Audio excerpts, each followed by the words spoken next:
कभी ऐसा हुआ, मतलब अगर आप थिएटर के लिए प्रिपेयर कर रहे हैं खुद को, कुछ बैकग्राउंड में या दिमाग में उल्टा पुल्टा हो गया और आप उसको संभाल रहे हैं? एक बार ऐसा हुआ था कि कर रहा था मैं, और मेरे समझ लीजिए तीसरे पेज पे जो मेरी लाइनें हैं, तो वो बोलते बोलते मोमेंट में आपने तीसरे पेज की लाइन बोलने के बजाय 7वें पेज की लाइन बोल दी, तो फिर सामने वाला ये भी कर सकता है कि फिर वो आपसे मजे लेगा कि वो हंस रहा है, भूल गए।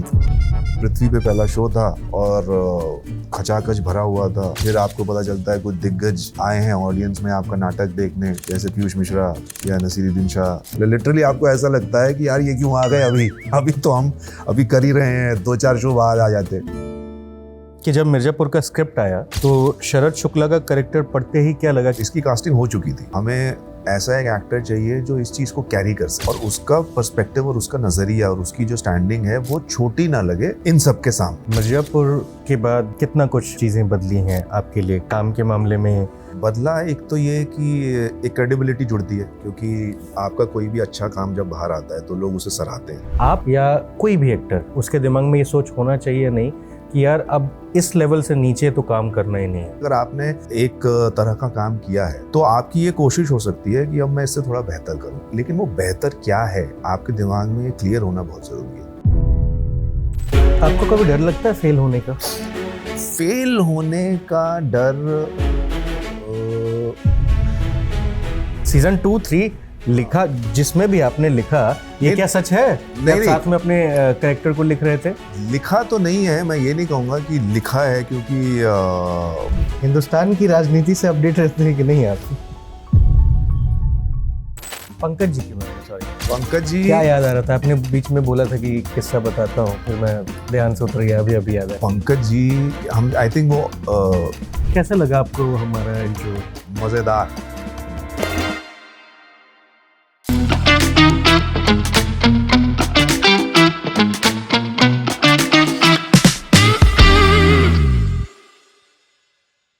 नमस्ते, मेरा नाम अनिल शारदा है। आप मुझे फिल्मोर पर देख रहे हैं। ये मेरा शो सिनेमा कैफ़े है, जिसका 5वां एपिसोड रिकॉर्ड हो रहा है। और आज के जो हमारे मेहमान हैं वो अंजुम शर्मा जी हैं। अंजुम शर्मा जी कमाल के कलाकार तो हैं ही। जब आपने मिर्ज़ापुर देखी होगी तो उसमें शरद शुक्ला का जो इन्होंने किरदार निभाया है वो जीवंत है पर्दे पर। और आज जो हम लोग बातचीत करने वाले हैं, मुझे नहीं लगता है कि इसमें बहुत ज़्यादा फिल्म होगा जिसकी बातचीत आप सुनना पसंद करें या ना करें, वो अलग अलग हिस्से लोगों के हो सकते हैं। पर मेरा मानना है कि एक इंसान को समझना पर्दे के इतर बहुत ज़रूरी होता है। बहुत कुछ हम नया उनके बारे में सीखते हैं, उनसे जानते हैं, उनके प्रोसेस को समझते हैं, उनके एक्टिंग के जो अब तक के काम हैं उसको आप समझ रहे होते हैं कि कितनी मेहनत वो करते हैं अपने काम में, और क्या नया वो सीख कर यहाँ पे आए हैं जिसको सुनकर शायद आपको कोई नई सीख मिले। जो नए लोग इस फील्ड में आने वाले हैं उनके लिए भी ये जो इंटरव्यू होगा वो काफ़ी मददगार होगा। तो बहुत बहुत स्वागत है सर आपका हमारे साथ बातचीत करने के लिए। बहुत बहुत धन्यवाद अनिल। कहाँ से शुरू करें हम लोग? आप देखिए कहाँ से शुरू करना है, या तो शुरू से शुरू करें या बीच में से शुरू करें और उसको ही शुरुआत मान लें। एक तो शुरू से शुरू करते हैं। मुझे ऐसा लग रहा है कि मान लीजिए कि जब आप पहली बार स्टेज पे गए थे, वो अनुभव बड़ा प्यारा होता है, या किसी भी नाटक का हिस्सा जब आप रहे हों, उसको जब आप याद करते हैं, मतलब कभी बैठे हों आप और ऐसे याद करें कि हाँ कैसा था ये सफ़र, कब शुरू किया था मैंने, उसके बारे में बताइए। तो वो एक बहुत ही, मतलब मेरे जीवन में ना एक बहुत ही एक स्पेसिफिक माइलस्टोन है वो, कई तरह से, इमोशनली भी और प्रोफेशनली भी। मतलब उसने काफ़ी चीज़ों को पूरा किया था। उससे पहले जीवन में जो चीज़ें हो भी रही थी, मतलब एक तरीके से होता है ना, आपका एक समय आई थिंक सभी के साथ आता है जब आप अपने को खोज रहे होते हो, आप ढूंढ रहे होते हो कि वो एक कौन सी चीज़ है जिसको करने में आप अपना 100% दे सकते हो। 100% देना भी, मतलब हम ये जो जुमला है बहुत अक्सर यूज़ करते हैं कि आपको जो भी काम करो उसको 100% देना चाहिए, लेकिन 100% देना वैसे भी नेचुरली हर जगह हर बार पॉसिबल नहीं होता है, क्योंकि उसमें बहुत सारे एलिमेंट्स हैं। क्या वो चीज़ आपके लिए इतनी ज़्यादा इंटरेस्टिंग है कि आप उसमें अपना 100% लगाना चाहें? क्या वो चीज़ आपके अंदर के अभाव को, जो एक कहीं किसी तरीके का एक खालीपन हो या कोई वैक्यूम हो, उसको पूरा कर रही है, इसीलिए आपके अंदर बिना सोचे समझे ही आपकी जो एफिशिएंसी है वो 100% पे चल रही है? तो बहुत सारी चीज़ें होती हैं। तो थिएटर जब मैंने शुरू किया या वो पहला प्ले किया, तो मैं उसी दौर से गुजर रहा था कि 5-6 चीज़ें करी, अलग अलग नौकरियां या ये वो काम। उसके पहले भी मैं आई थिंक इंडस्ट्री में तो एक तरीके से काम करना शुरू कर दिया था, थोड़ा बहुत असिस्टेंट डायरेक्टर था उसके पहले मैं थोड़े समय के लिए, और वो इसलिए क्योंकि कॉलेज के बाद मैंने 1 साल का कोर्स किया था फिल्म मेकिंग के ऊपर। अच्छा। तो वहीं पे जो दोस्त बने उनमें से कुछ दोस्त काम कर रहे थे असिस्टेंट डायरेक्टर की तरह, तो उन्होंने कहा कि हम ये कर रहे हैं, तुम करोगे? तो वो वैसा शुरू हो गया। बट क्योंकि एक दिलचस्पी एक्टिंग में थी, अभिनय में थी, तो एक रुझान धीरे धीरे पैदा होने लगा कि करना तो वो है।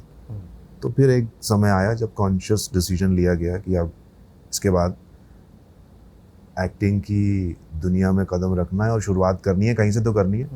तो बहुत क्लियर था मैं, बावजूद इसके कि कुछ उस समय के जो लोग थे उन्होंने कुछ लोगों ने प्रैक्टिकल सजेशंस दिए कि भाई तुम ये वर्कशॉप कर लो, फिर वहाँ ऑडिशन दो, ये करो, ऐसा करो। मुझे ये लग रहा था कि नहीं, मुझे अभ्यास से ही शुरुआत करनी चाहिए। तो थिएटर से ही मैंने शुरुआत की, क्योंकि आई थिंक वो एक्सेसिबल था इन टर्म्स ऑफ फिजिकली, उसी शहर में था, या आप किसी इंस्टीट्यूट में जाइए या आप कुछ ऐसा कुछ करिए। तो मेरे लिए थिएटर, पृथ्वी थिएटर से मैंने शुरुआत की। वहाँ पे मुझे याद है मैं गया और मैं किसी अपने कुछ दोस्तों के साथ बैठा था वहाँ पे कैफ़े में, और कुछ एक्टर्स जिन्हें मैंने थिएटर देखना शुरू कर दिया था कि कैसे होते हैं, क्या होते हैं। और जैसे ही मैंने वो प्लेज़, जब मुझे याद है शुरुआती दौर में जो मैंने कुछ प्लेज़ किए देखे, बड़ा ही एक ऐसा अलग इम्पैक्ट था उसका कि यार ये क्या है, मतलब ये आपके सामने एकदम परफॉर्मेंस हो रहा है और आप आप उसे देख रहे हैं, और बहुत ही लाइवली एक्सपीरियंस था वो। किसका शो था वो? वो था 2-3 शोज थे। एक नसीरुद्दीन शाह का प्ले था, मुझे नाम नहीं याद, लेकिन उनका एक प्ले था। दूसरा प्ले मुझे बहुत ही अच्छे से याद है, मकरंद देशपांडे का सर सरला था। और सर सरला उस समय वो अपनी ओरिजिनल कास्ट के साथ करते थे, जो पहली कास्ट थी, अनुराग कश्यप, सोनाली कुलकर्णी और राजेंद्र गुप्ता जी। तो तब वो देखा, फिर उसके वो तो खैर और थोड़ा पहले देखा था, तब तक मैंने खुद एक्टिवली कोशिश करना शुरू नहीं किया था।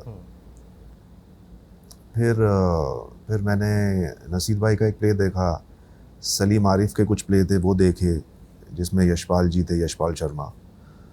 और फिर उससे कुछ सालों बाद जब मेरा खुद इंटरेस्ट पैदा हुआ और मैंने सोचा कि ये करना है, तो हम ऐसे ही उसका बहुत कमाल का किस्सा है कि मैं अपने कुछ दोस्तों के साथ कैफ़े में बैठा था, पृथ्वी कैफ़े में, और मैंने कुछ 1-2 लोगों को, एक्टर्स को, जिनकी हाल ही में कुछ फिल्म आई थी और जो मुझे बहुत पसंद थी, उन्हें देखा, और वो एक प्ले करते थे। तो मानव थे, वो मानव कौल और कुमुद मिश्रा, और वो आए, और वो आई थिंक उनकी कोई रिहर्सल चल रही होंगी, तो आए और चले गए।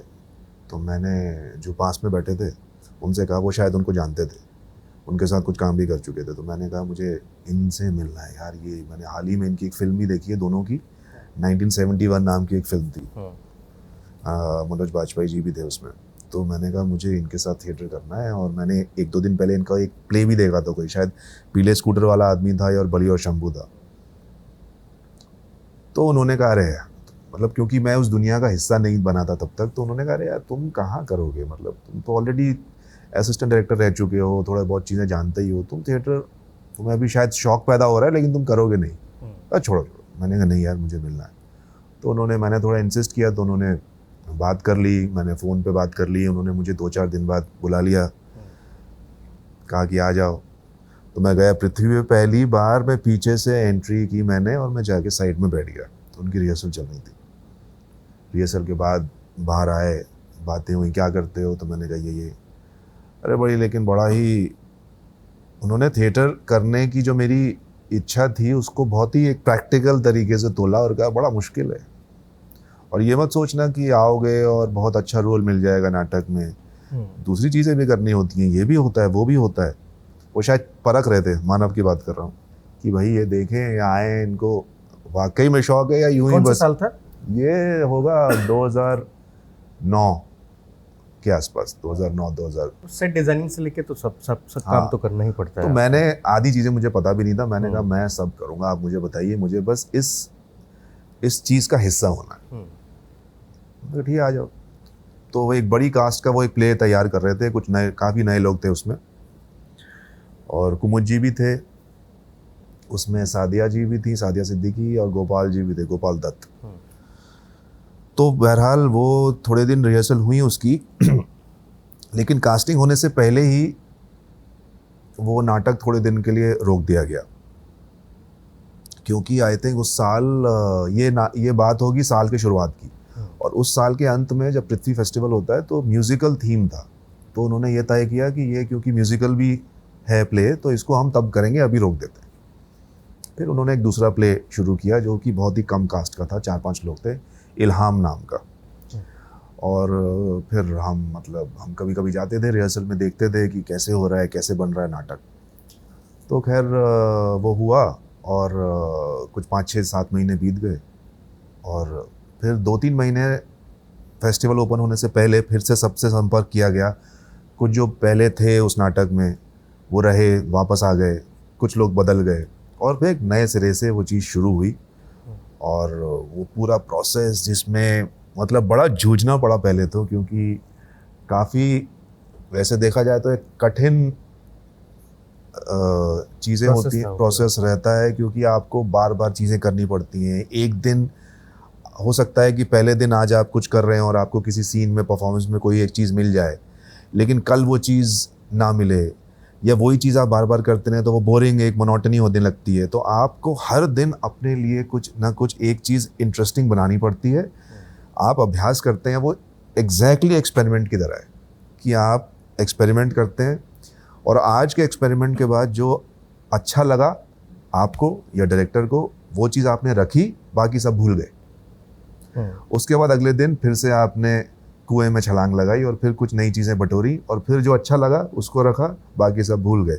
ऐसे करते करते करते करते आपके पास कुछ चीज़ें इकट्ठी होती हैं उस पूरे प्रोसेस में, जिसे आप करीब करीब, जब आपका नाटक और आपका वो चीज़ तैयार होने लगती है और आप शो के नज़दीक होते हैं, तो आप फिक्स करना शुरू करते हैं कि अब ये चीज़ फिक्स कर देते हैं, ये परफॉर्मेंस में ऐसे करूँगा, यहाँ पे ये हंसेगा। मैं एक समझने के लिए इन चीज़ों का उदाहरण दे रहा हूँ, लेकिन वो कुछ भी हो सकता है। आपने एक लाइन कैसे बोली है, आपका मूवमेंट क्या है, आप क्या फील कर रहे हैं, कोई भी चीज़, इमोशनल, फिजिकल, कपड़े क्या होंगे, कैसे करेंगे, कुछ भी हो सकता है। करते करते करते आपके सामने वो पूरा आकार आपको दिखने लगता है कि अच्छा ये किरदार क्या है, ये क्या कर रहा है, इसकी पूरी कहानी क्या है, उसका जो एक इमोशनल फ्लो होता है वो क्या होगा, इस सीन में ये ऐसे शुरुआत होगी, यहाँ पे ये होगा और अंत तक ऐसा रहेगा। तो वो पूरा प्रोसेस जब आप पहली बार कर रहे होते हो तो आप उसमें बहुत सब्जेक्टिव होते हो। तो जो चीज़ आप जूझ भी रहे हो उससे, क्योंकि अब आपको पता नहीं है कि आगे क्या होने वाला है, तो आप नहीं समझ में आ रहा है तो आप परेशान भी हो रहे हो, वो सब हो रहा है। तो वो सारी चीज़ें होते होते होते होते जिस दिन जब वो प्ले तैयार हो गया और हम जिस दिन शो कर रहे थे, मुझे अभी भी याद है कि कई चीज़ें बहुत बदलती हैं। तो पहले जब आप रिहर्सल करते हो, भले आप स्टेज पे कर रहे हो, शो करने से 3-4 दिन पहले, तो आप खाली ऑडियंस, खाली थिएटर में आप करते हो, तो आप खाली कुर्सियाँ हैं, तो आप बेसिकली आपके पास कोई बाउंस बोर्ड नहीं है, तो आप कैसे भी कर सकते हो। अगर कुछ लोग, आपके कुछ दोस्त बंधु वगैरह कुछ आए हैं, 4-5-10 लोग बैठे हैं, तो कहीं कोई रिएक्शन, कहीं कुछ आ गया, बाद में बातचीत हो गई। जब आप शो ओपन करते हैं तो ऑडियंस खचाखच भरी होती है थिएटर में, और वो एक एक्सपीरियंस ऐसा होता है कि अरे ये क्या हो रहा है, मतलब हर लाइन पे, हर शब्द पे एक जीती जागती ऑडियंस है जो उसी समय रिएक्ट कर रही है। तो उससे एक तालमेल बनाना भी एक बहुत ही एक अलग चीज़ होती है। तो वो धीरे धीरे बनता है।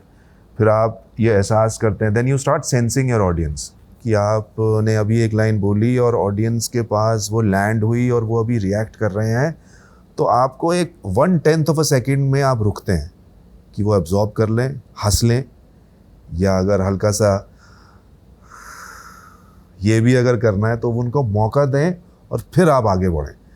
तो अपनी परफॉर्मेंस को फिर आप धीरे धीरे सीखते हैं कि आप कैसे उसे पकड़ के चलते हैं। सिर्फ निकल नहीं जानी चाहिए वो आपसे कि निकल गया, ये सीन कर दिया, ये मोमेंट हो गया। आप उसे पकड़ते हैं, रिलीज़ करते हैं, फिर आगे बढ़ते हैं। तो ये सारी चीज़ें इतनी कमाल की हो रही होती हैं आपके साथ, और जब पहली बार होती हैं तो मज़ेदार होती हैं। तो पृथ्वी पे पहला शो था और खचाखच भरा हुआ था। फिर आपको पता चलता है कुछ दिग्गज आए हैं ऑडियंस में आपका नाटक देखने, जैसे पीयूष मिश्रा या नसीरुद्दीन शाह, ऐसे दिग्गज जिनके नाम से ही कि ये लोग आए हैं आपका नाटक देखने, आप ऐसे हो जाते हो, थर थर काँपने लगते हो कि अरे भैया क्यों आए हैं। लिटरली आपको ऐसा लगता है कि यार ये क्यों आ गए, अभी तो हम अभी कर ही रहे हैं, 2-4 शो बाद आ जाते। तो ये पहली बार ही होती हैं ये चीज़ें। फिर उसके बाद तो वो रहा, और जब स्टेज पे मुझे अभी भी याद है, मैंने विंग से मैं बाहर आया और मैंने कदम रखा। मुझे एक्चुअली वहाँ 2 लोग ऑलरेडी बैठे थे स्टेज पे, और मुझे आके किसी एक पॉइंट पे वो बातचीत कर रहे थे, और मैं एक पॉइंट पे आके रिएक्ट करता हूँ, शायद हंसता हूँ उनकी बात पे, और फिर मेरी एक लाइन है।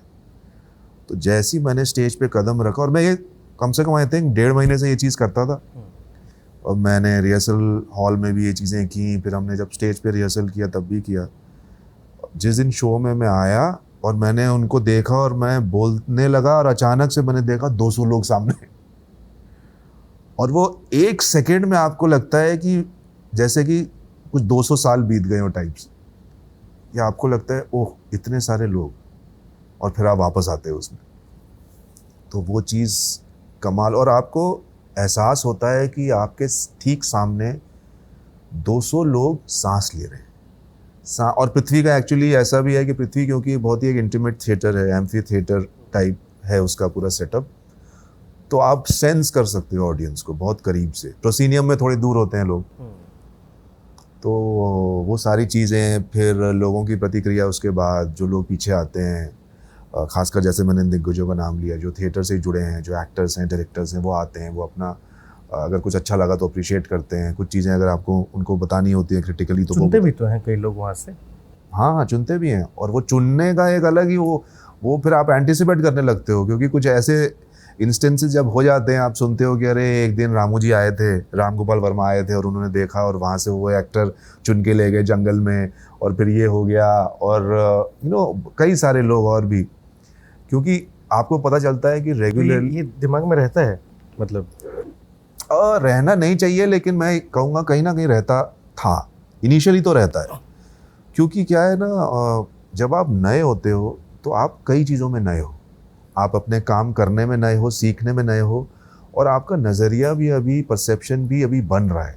धीरे धीरे आप सेटल होते हो कि आप अपने काम को करने में जो मज़ा है वो आप ले रहे हैं, और लोगों का देखना, किसी डायरेक्टर का देखना, किसी ऑडियंस का देखना, और उसके देखने से जो एक चीज़ पैदा होगी, चाहे वो कोई अपॉर्चुनिटी है या वो कोई क्रिटिसिज्म है, ये सब उसके बाय प्रोडक्ट है।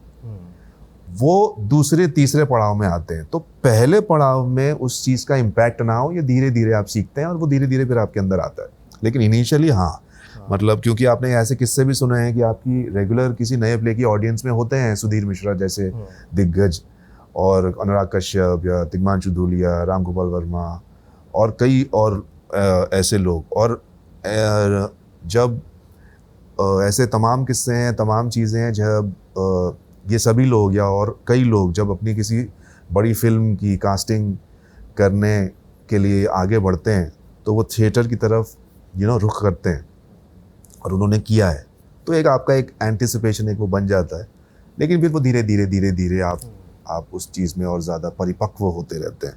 तो कभी ऐसा हुआ, मतलब अगर आप थिएटर के लिए प्रिपेयर कर रहे हैं खुद को, आपने जाना है, परफॉर्मेंस देनी है, और या फिर आप परफॉर्म कर ही रहे हैं, कुछ बैकग्राउंड में या दिमाग में उल्टा पुल्टा हो गया और आप उसको संभाल रहे हैं, वो उस समय मनोदशा क्या रहती है? अरे ये तो मतलब होता ही है हुआ है सभी के। हाँ, हुआ भी है, और लोग और किस्से भी सुने हैं कि बड़े बड़े लोगों के साथ भी ऐसा हुआ है, ऑडियंस के सामने चलते शो में, कि अचानक आप ब्लैंक हो जाते हैं। ब्लैंक हो जाना एक बहुत ही एक ऐसी चीज़ है जो कई बार सुनी भी है और खुद के साथ तो एक आध बार हुआ है, लेकिन हाँ लाइन ऊपर नीचे ज़रूर हुई है कि आप मुझे याद है एक बार हम लोग जब धीरे धीरे थोड़ा पहले तो आप बहुत एकदम फिक्स जो आपसे कहा जाता है जो लाइनें हैं आपकी, आपके जो मूवमेंट है आप वही रखते हैं, क्योंकि बहुत ज़्यादा इम्प्रोवाइज करने का आप खुद को ही स्कोप नहीं देते हैं, क्योंकि बहुत अभी आप धीरे धीरे पहले कर लीजिए। और फिर मेरा आज के समय में ये बहुत बहुत मतलब मानना है कि आप इम्प्रोवाइजेशन एक बहुत ही जिम्मेदारी वाला काम है। पहले जो लिखा हुआ है, जो कहा गया है, जब आप उसको बहुत अच्छे से कर लें और वो आपका सेकंड नेचर बन जाए, फिर आप इम्प्रोवाइज तक जाइए, क्योंकि इम्प्रोवाइजेशन एक ऐसी चीज़ है कि आप ये कह रहे हैं कि जितना लिखा गया था, जितना बताया गया था, उसको मैं काफ़ी अच्छे से कंठस्थ कर चुका हूँ, अपना चुका हूँ, और अब मेरे पास कुछ नया भी है जोड़ने के लिए। तो उसमें थोड़ा वो तुरंत आप नहीं जोड़ सकते, उसमें थोड़ा समय है। तो इसलिए इम्प्रोवाइजेशन एक जिम्मेदारी वाला काम है जो थोड़ा समय बाद ही आना चाहिए। और अनुभव भी तो मतलब हाँ, बहुत चाहिए ना। बहुत अनुभव चाहिए, आपकी समझ होनी चाहिए कि यार आप टेक्स्ट को समझने लगे हैं, अब आप इतनी बार उसको कर चुके हैं कि आपके अंदर का वो किरदार बहुत ही अच्छे से उसके अंदर घुल मिल गया है। तो अब आप उसकी एक नई गलियाँ, उसकी नई पॉसिबिलिटीज एक्सप्लोर करना चाहते हैं और कर सकते हैं, तो वो है इम्प्रोवाइजेशन। तो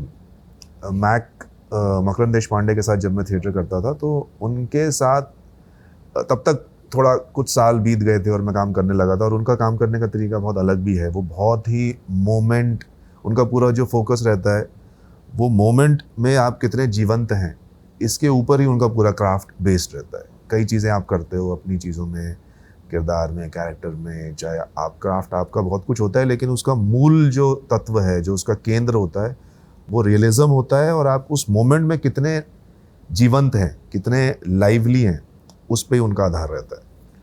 तो ऐसे ही हम एक नाटक करते थे जिसमें मैं और मैक्स सेकेंड हाफ में स्टेज पे सिर्फ हम दोनों ही होते थे।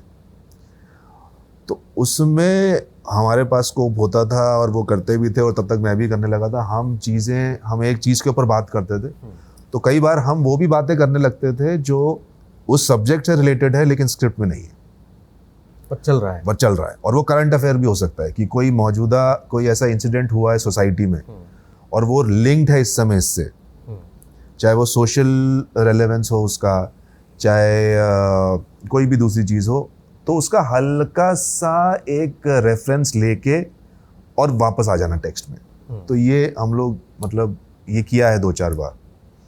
और जो आपने कहा कि भूल गए, वो अचानक से कई बार क्या होता है कि आप बोलते बोलते बोलते बोलते आप रहते हैं। और एक बार ऐसा हुआ था कि कर रहा था मैं, और मेरे शायद समझ लीजिए तीसरे पेज पे जो मेरी लाइनें हैं, और तीसरे, चौथे, पाँचवें, छठे, सातवें में भी उसी तरह की कोई लाइन है।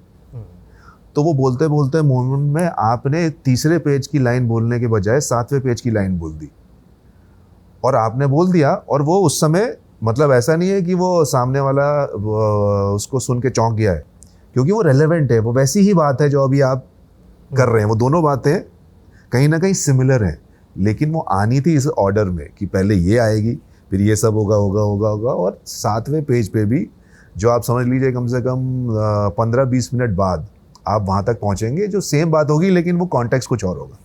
तो आपने सीधा जंप कर दिया और आपने बोली वो लाइन, मैंने वो लाइन बोली, और सामने वाले ने रिएक्ट भी कर दिया, और तब मुझे रियलाइज़ हुआ कि ओ ये तो मैं जंप कर गया हूँ इतने आगे, और अब ये सारा जो बीच का मैटर था वो कैसे आएगा। तो फिर और ये इतनी देर में ये होता है, आप मतलब ये आई थिंक 1-1.5 सेकंड 2 सेकंड की बात होती है, लेकिन आपको ऐसा लगता है कि 2 घंटे बीत गए क्या, क्योंकि वो एक पिन ड्रॉप साइलेंस होता है आपके दिमाग में कि ओहो ये गड़बड़ कर दी है।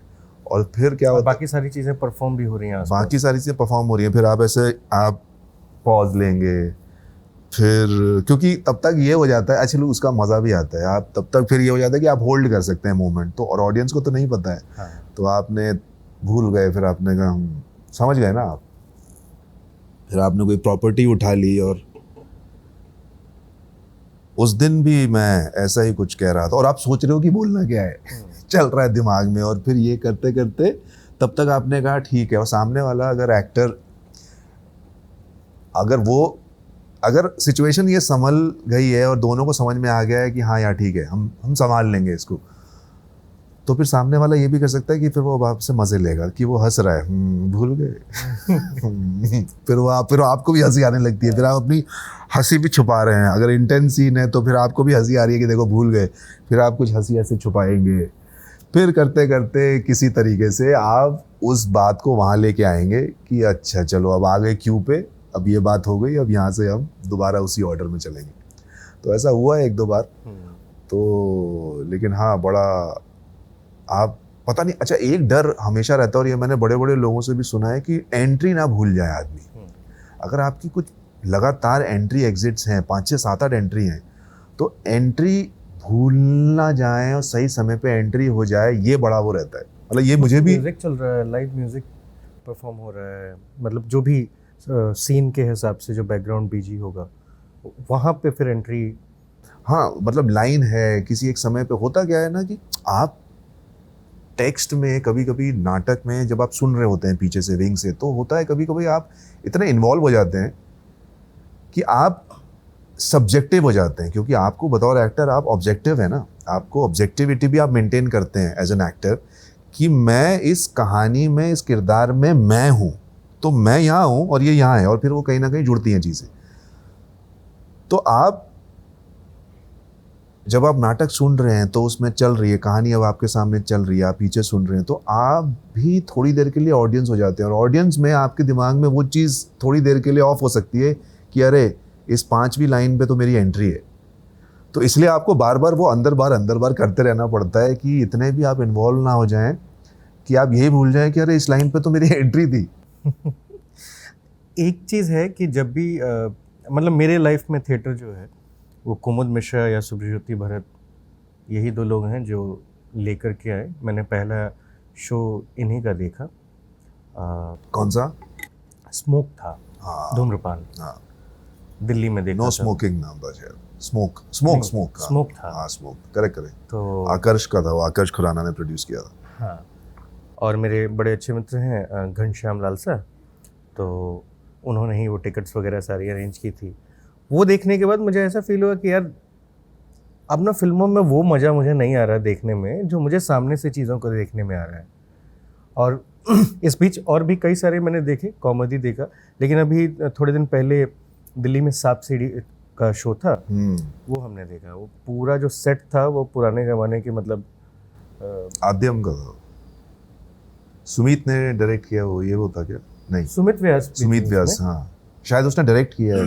डायरेक्ट शायद सुब्रज्योति भरत ने किया। हाँ, करेक्ट। वो दोनों एक्टर थे उसमें। हाँ, वो दोनों एक्टर प्ले कर रहे हैं, और कमाल का सेट, सब चीज़, साउंड वगैरह हर चीज़। उसको आप देखें, मतलब आपने किया है, मैंने थिएटर नहीं देखा आपका, लेकिन जब भी दिल्ली में अगर कभी आप आएंगे, क्योंकि मैं बॉम्बे वाला तो हूँ नहीं, लेकिन जब भी आएंगे तो वो पक्का मैं देखूंगा। लेकिन वो देखने के बाद बस चाहिए, और मैं कल फिर जा रहा हूँ यहीं देखने, टाटा वाले में हो रहा है ना। अच्छा, तो शानदार शो है। आपने देखा है वो? नहीं, मैंने नहीं देखा। देखना चाहिए। लेकिन मेरी मुझे पता है क्योंकि शुभ्रो से तो मतलब शुभ्रो, कुमुद जी, ये सब, सुमीत, इन सब के साथ जैसा मैंने बताया, जब शुरुआती दौर में काफ़ी काम किया। शुभ्रो के साथ तो मिर्ज़ापुर में भी काम किया था। तो इनफैक्ट जब ये आपके बाबूजी थे हाँ, सतीश शंकर शुक्ला, तो शुभ्रो जी इनफैक्ट हम लोग अभी पिछले महीने मिले भी थे कहीं पे, तो कह रहे थे भाई अंजुम एक नाटक तो पकड़ो यार, एक नाटक तो चलते रहना चाहिए साइड में। तो मैंने कहा भी था कि मैंने कहा हाँ मैं करूँगा, देखो मैं बोलूँगा तुम्हें, फिर ये मत बोलना कि मैं यहाँ बिजी हूँ और वहाँ बिजी हूँ, मैं नहीं आ सकता। देखो मैंने कहा नहीं करेंगे, मेरा मन है, करता हूँ, आप बताइएगा अगर कुछ हो तो शुभ्रो जी के साथ, शुभ्रो तो मतलब मैंने जब बताया कि मतलब मुझे नहीं पता शायद कितने लोग जानते हैं या आप जानते हो, शुभ्रो जी जब हमने प्लेस करना शुरू किया, शुभ्रो जी थिएटर में वो सिंगर भी बहुत अच्छे थे। मतलब शुभ्रो ज्योति की कास्टिंग इस वजह से भी होती थी कि वो बहुत अच्छे एक्टर हैं, और अगर किसी प्ले में एक्टर को गाना भी गाना है स्टेज पे खड़े होके, और स्टेज पे खड़े होके गाना मतलब आपकी बुलंद आवाज़ होनी चाहिए, तो उनकी कास्टिंग उस वजह से भी होती थी क्योंकि वो गाते बहुत अच्छा था स्टेज पे। तो क्या सवाल क्या था आपको, मैं भूल गया। सवाल थोड़ी ना था, तो बातचीत हम लोग कर रहे थे। तो हाँ मतलब वो लोग बहुत ही तो कुमुद जी जैसे उस प्ले में ही थे। उसके बाद भी हमने एक प्ले किया जो सुमीत ने ही डायरेक्ट किया था। तब सुमीत व्यास जो है उसने डायरेक्ट किया था। 4 कहानियाँ थी। नमक मिर्च नाम का एक प्ले था जिसमें एक कहानी मैं करता था, एक कहानी कुमुद जी करते थे, एक कहानी गोपाल जी भी करते थे, गोपाल दत्त, और एक कोई और करता था। तो 4 कहानियाँ थी, उर्दू पे बेस्ड थी, पुरानी। तो हाँ बड़ा मज़ा आता था। जब मिर्ज़ापुर का स्क्रिप्ट आया तो शरद शुक्ला का कैरेक्टर पढ़ते ही क्या लगा कि मतलब ये क्या मैं इसके साथ बहुत ज़्यादा बढ़िया से जस्टिफाई कर सकता हूँ इसको, या बढ़िया निभा सकता हूँ, या कुछ और दिमाग में था, कोई और कैरेक्टर को लेकर के भी आपका था कि मैं ये भी कर सकता हूँ? नहीं, ऐसा तो नहीं था। मतलब सीज़न 1 की जब कास्टिंग हो रही थी तो 1-2, क्योंकि जो कास्टिंग कर रहे थे उनसे रोज़ का मिलना, उठना बैठना था, तो ये पता चल जाता है कि अच्छा इसमें ये कैरेक्टर है, एक कॉप है, एक नया एक लड़का है, मुन्ना है, तो आपका ये होता है कि यार इसमें हम ऑडिशन कर सकते हैं क्या, उसमें कर सकते हैं। लेकिन फिर पता चला कि वो एज वाइज, लुक वाइज वो चीज़ मैच नहीं हो रही है, तो वो वहीं पे ख़त्म हो गई। फिर जब उन्होंने सीज़न 1 में ही आई थिंक ये कैरेक्टर को इंट्रोड्यूस करना था, तो इसकी कास्टिंग हो चुकी थी। तो डायरेक्टर ने और प्रोड्यूसर ने फिर आई थिंक क्योंकि उनको शायद एक अंदाज़ा था कि सीज़न 2 में किस तरह से ये किरदार हो सकता है आगे, या 3 में, तो उनको पता नहीं उनको क्या लगा होगा, उन्होंने सोचा होगा कि मतलब बेसिकली जो मुझे बताया है डायरेक्टर ने, गुरु ने और प्रोड्यूसर से जो मुझे पता चला वो ये था कि दे वांटेड समबडी कि सीज़न 1 में ही आपके पास बड़े एक्टर्स हैं, पंकज जी हैं, अली है, दिवेंदु हैं, इनके साथ जब सीज़न 2 में ये किरदार बढ़ेगा शरद शुक्ला, तो उसकी मतलब वो टक्कर का लगना चाहिए, वो एक अलग साइकी, एक अलग फिलॉसफी और एक अलग जर्नी लेके आएगा, तो वो उतना ही हमें ऐसा एक एक्टर चाहिए जो इस चीज़ को कैरी कर सके, और उसका पर्सपेक्टिव और उसका नज़रिया और उसकी जो स्टैंडिंग है वो छोटी ना लगे इन सब के सामने। अनडाउटली आपका जो कैरेक्टर था वो कॉम्प्लेक्स तो था ही, एकदम शांत, ठंडा अंदर से एकदम, लेकिन जब वो सोच रहा है तो क्या खतरनाक सोच रहा है, पॉलिटिकली भी हर चीज़ों को देख रहा है, समझ रहा है। और इस तरह के कैरेक्टर जब सामने प्ले कर रहे होते हैं कि वो बोलते कम है, उनका साइलेंस बहुत ज़्यादा काम कर रहा होता है, तो ये इसका सपोर्ट कहाँ से मिला? मतलब क्या थिएटर वाले दिनों में जो इतनी मेहनत की गई है उसने ये बताया कि हाँ नहीं भी बोलूँगा तो रिएक्शन से चीज़ों को क्लियर कर सकता हूँ? हाँ मतलब ये वो तो थिएटर का और जो इतने सालों का जो प्रोसेस रहा वो तो कहीं ना कहीं काम आया ही होगा। ये वैसी चीज़ है कि आपने एक चीज़ क्योंकि एक दिन कोई कमाल का स्ट्रोक लगाने के लिए, चाहे वो क्रिकेट ही हो, वो एक कमाल का ऐसा चीज बॉल पड़ी और आपने सिर्फ बैट ही लगाया और सीधा चौका हो गया, वो एक ही दिन होगा जब सब देखेंगे। लेकिन वो एक दिन की प्रैक्टिस, उस एक शॉट की प्रैक्टिस 8-10 साल कम से कम होती है, तब वो उस दिन टाक करके लग जाता है। तो वैसे ही रहा कि जो भी मैंने किया होगा, जो भी प्रोसेस रहा होगा इतने सालों का थिएटर में, वो क्योंकि वो सब किया हुआ था, वो अनुभव था, इसलिए वो यहाँ पे काम आया कि आप कई चीज़ें ट्राई कर सकते हो। क्योंकि कॉम्प्लेक्स था, जैसा कि आपने कहा, कैरेक्टर आसान नहीं था, और ये चीज़ की उसका बेसिकली हमारा ये था कि यार उसकी जो सोच है ना वो भी दिखाई देनी चाहिए। जो वो बोल रहा है वो तो हम तो सुन ही रहे हैं, लेकिन जो वो सोच रहा है वो भी हमें सुनना है और देखना भी है। तो इसके लिए वो उसका पूरा खाका वो तैयार करना पड़ा, उसकी एक पूरी एक ये रहा कि कैसे करेंगे। अच्छा, और दूसरा ये भी है कि वो बन रहा है, अभी वो इस दुनिया में आ रहा है, और आई थिंक एकमात्र एक ऐसा कैरेक्टर था जो इस दुनिया का नहीं है, ना आना चाहता है, लेकिन फिर भी आएगा। और आएगा तो क्या हो जाएगा, क्योंकि वो बहुत ही एक स्मार्ट प्लेयर की तरह आता है।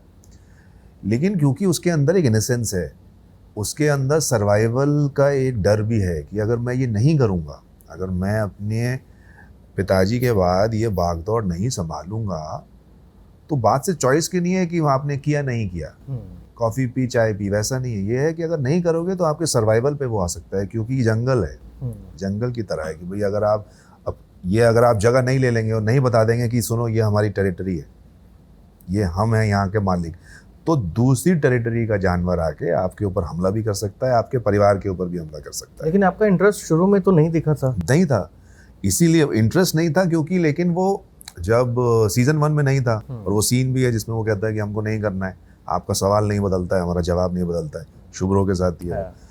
तो लेकिन जब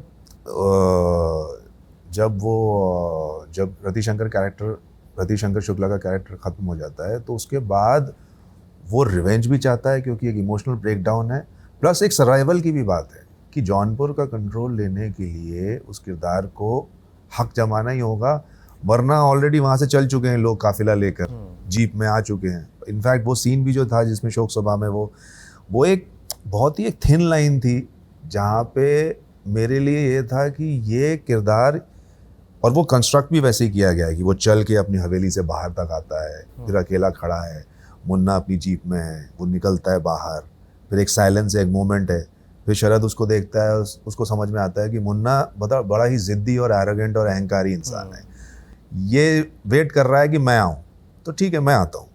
तो ये तब तक, क्योंकि वो समझदार है, तो ये भांप भी रहा है उसको धीरे धीरे, डर है उसके अंदर कि कुछ ना हो जाए, लेकिन उसको ये भी पता है कि अगर वो आ गया है मेरे घर के दरवाजे तक पूरा अपना काफिला लेके, तो उसको वापस तो नहीं भेजा जा सकता, तो उसको आने देते हैं। तो उसको अंदर आने देता है, अपने आदमी को बोलता है आने दो, चल के जाता है, और चल के जाता है तो उसको समझ में आ रहा है कि यार ये अहंकारी आदमी को सिर्फ यही चाहिए कि आप उसके अहंकार के सामने झुक जाइए, तो झुक गए, तो वो हो गया सेटिस्फाई हो।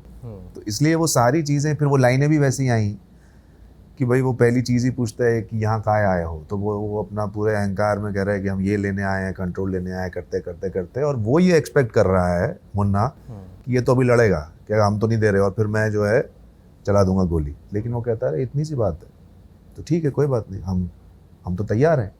और वहाँ पे ऑडियंस के लिए भी ये होता है कि अरे ये क्या हुआ, हमने तो सोचा था तो अंदर कुछ और चल रहा था। हाँ, ये तो कुछ और चल रहा था, और लगा था कि अब दोनों भिड़ेंगे आपस में, तो ये तो अचानक से मान गया।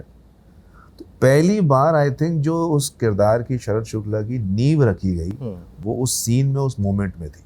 और उस समय ये बहुत ही कम होता है, लेकिन वो बहुत ही एक अद्भुत मोमेंट था, क्योंकि उस समय अभिनेता, director, actor, director of photography, cameraman, सभी लोग इन सिंक थे कि जैसा मैं महसूस कर रहा हूँ, परफॉर्म कर रहा हूँ, मुझे वो करना है जो लिखा है, लिखा वो है जो मैं महसूस कर रहा हूँ, डायरेक्टर वो शॉट ले रहा है जैसा कि मुझे लगना चाहिए, डीओपी ने कैमरा वैसा रखा हुआ है कि जिससे ये लगे कि ये इंसान अपने कंफर्ट जोन से, अपनी हवेली से, अपने लोगों से अकेला चलता हुआ, तो वो चलता हुआ ऐसे दिखाई देता है।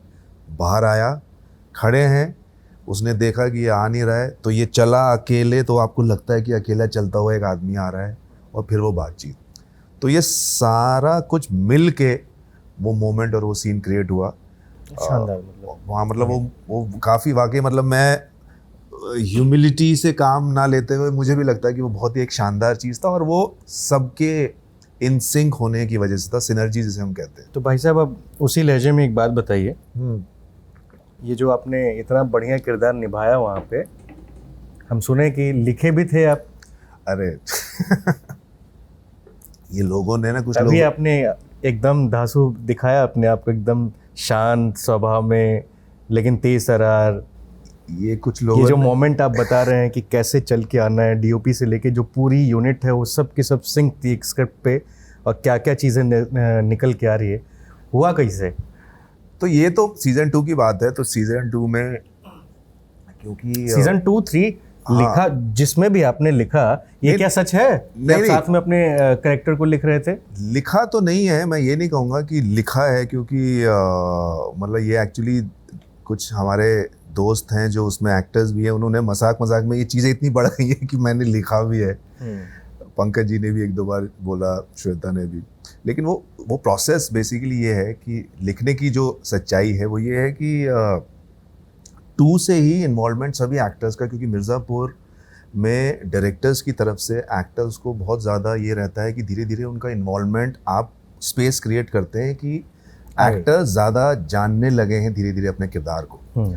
तो वो जो भी सोचते हैं एक ओपननेस रखते हैं, डायरेक्टर्स भी, राइटर्स भी, मेकर्स भी, कि आपका क्या सोचना है। तो मेरे साथ शायद वो थोड़ा ज़्यादा रहा। सीज़न 2 में भी एक दो लाइनें लगी कि अच्छा इसको ऐसे कर सकते हैं। फिर थोड़ा लैंग्वेज को, भाषा को लेके थोड़ी एक कंफर्ट है, एक पकड़ है। तो सामने जब पता चलता है तो वो उस चीज़ को एनकरेज करते हैं। तो एक दो लाइनें कुछ सजेस्ट की या ऐसा कर सकते हैं। तो मैं बहुत इन्वॉल्व रहता था मेकिंग में। तो ये सारे कॉन्वर्सेशंस भी बहुत मतलब ऐसा नहीं था कि वैन में बैठे हैं, आए, अपनी लाइनें बोली, सीन किया और चले गए। मैं वहीं रहता था, देखता था कैसी चीज़ें हो रही हैं। गुरु के साथ शूट से पहले काफ़ी लंबे लंबे सेशंस होते थे कि क्या सोच रहे हो। सीज़न 3 तक आते आते ऐसा हुआ कि एक आध बार कुछ चीज़ें डिस्कस कर रहे थे सीन में, तो उनको लगा कि यार यहाँ थोड़ा लग रहा है, थोड़े फंस रहे हैं, कैसे ये हो। तो सजेशन की जगह मुझे लगा कि मैं लिख के बताता हूँ कि मैं क्या सोच रहा हूँ। तो वो 2-4 जगह सीन्स में वो लिख के चीज़ें बताई, सीन में डायलॉग्स की तरह, और सारी चीज़ें पसंद आ गया सबको। अब फिर तो वो लगा कि अब लिखो शरद शुक्ला। नहीं, हाँ, मतलब कुछ चीज़ें फिर उन्होंने रखी, कुछ चीज़ें जो नहीं लगी ठीक वो हट गई। तो वो एक अच्छा प्रोसेस रहा कि कहीं कहीं मुझे भी लगा कि अरे वाह यार, मतलब ये तो चीज़ें फ्लो में लग रही हैं। तो इनपुट आप मुँह ज़बानी देते हैं, और जब इनपुट 2-3 लंबा पेज का सीन हो तो फिर आप लिख के भी दे सकते हैं। तो फिर वो वैसे ही रहा। लेकिन हाँ, वो सारी की सारी चीज़ें हमेशा मतलब गुरु के डायरेक्शन में ही और उसके निरीक्षण में ही हुई हैं कि कैसे करना है, क्या करना है, क्योंकि उन्हीं की उंगली पकड़ के चले हैं। अगर लिखने में भी कोई इनपुट या कोई सजेशन देना है तो वो भी उन्हीं की डायरेक्शन में। तो एक बात बताइए, मिर्ज़ापुर के बाद कितना कुछ चीज़ें बदली हैं आपके लिए, काम के मामले में, पॉपुलैरिटी के मामले में, या फिर कुछ और जो नए ऑप्शंस मिल सकते हैं आपको, चाहे वो लिखने की ही प्रोसेस हो, या आप असिस्टेंट डायरेक्टर भी रह चुके हैं, कभी कुछ ऐसा ख्याल आए कुछ बनाएं नया, खुद से बनाएं? मतलब डायरेक्शन की रुचि तो है, लाइक मैं अभी तो नहीं सोच रहा हूँ ऐसा कुछ, लेकिन एक मतलब मुझे हमेशा से ही डायरेक्ट पूरा ये जो मेरा हमेशा अप्रोच, जब भी कोई स्क्रिप्ट सुनी है या सुनता हूँ तो पता नहीं वो बाय डिफ़ॉल्ट है, पूरा होलसम ही अप्रोच और ज़िंदगी जो है वो दिखती है पूरी कहानी की। कहानी में ये है, अच्छा ये किरदार ऐसा कर रहा है, और उस पूरी कहानी को समझ के एकदम निष्पक्ष भाव से, कि हो सकता है आप अगर उसमें किरदार हैं तो आपके किरदार में क्या क्या चीज़ें हो रही हैं, अच्छा ये इंटरेस्टिंग है, अच्छा मेरे किरदार में ये चीज़ें हैं।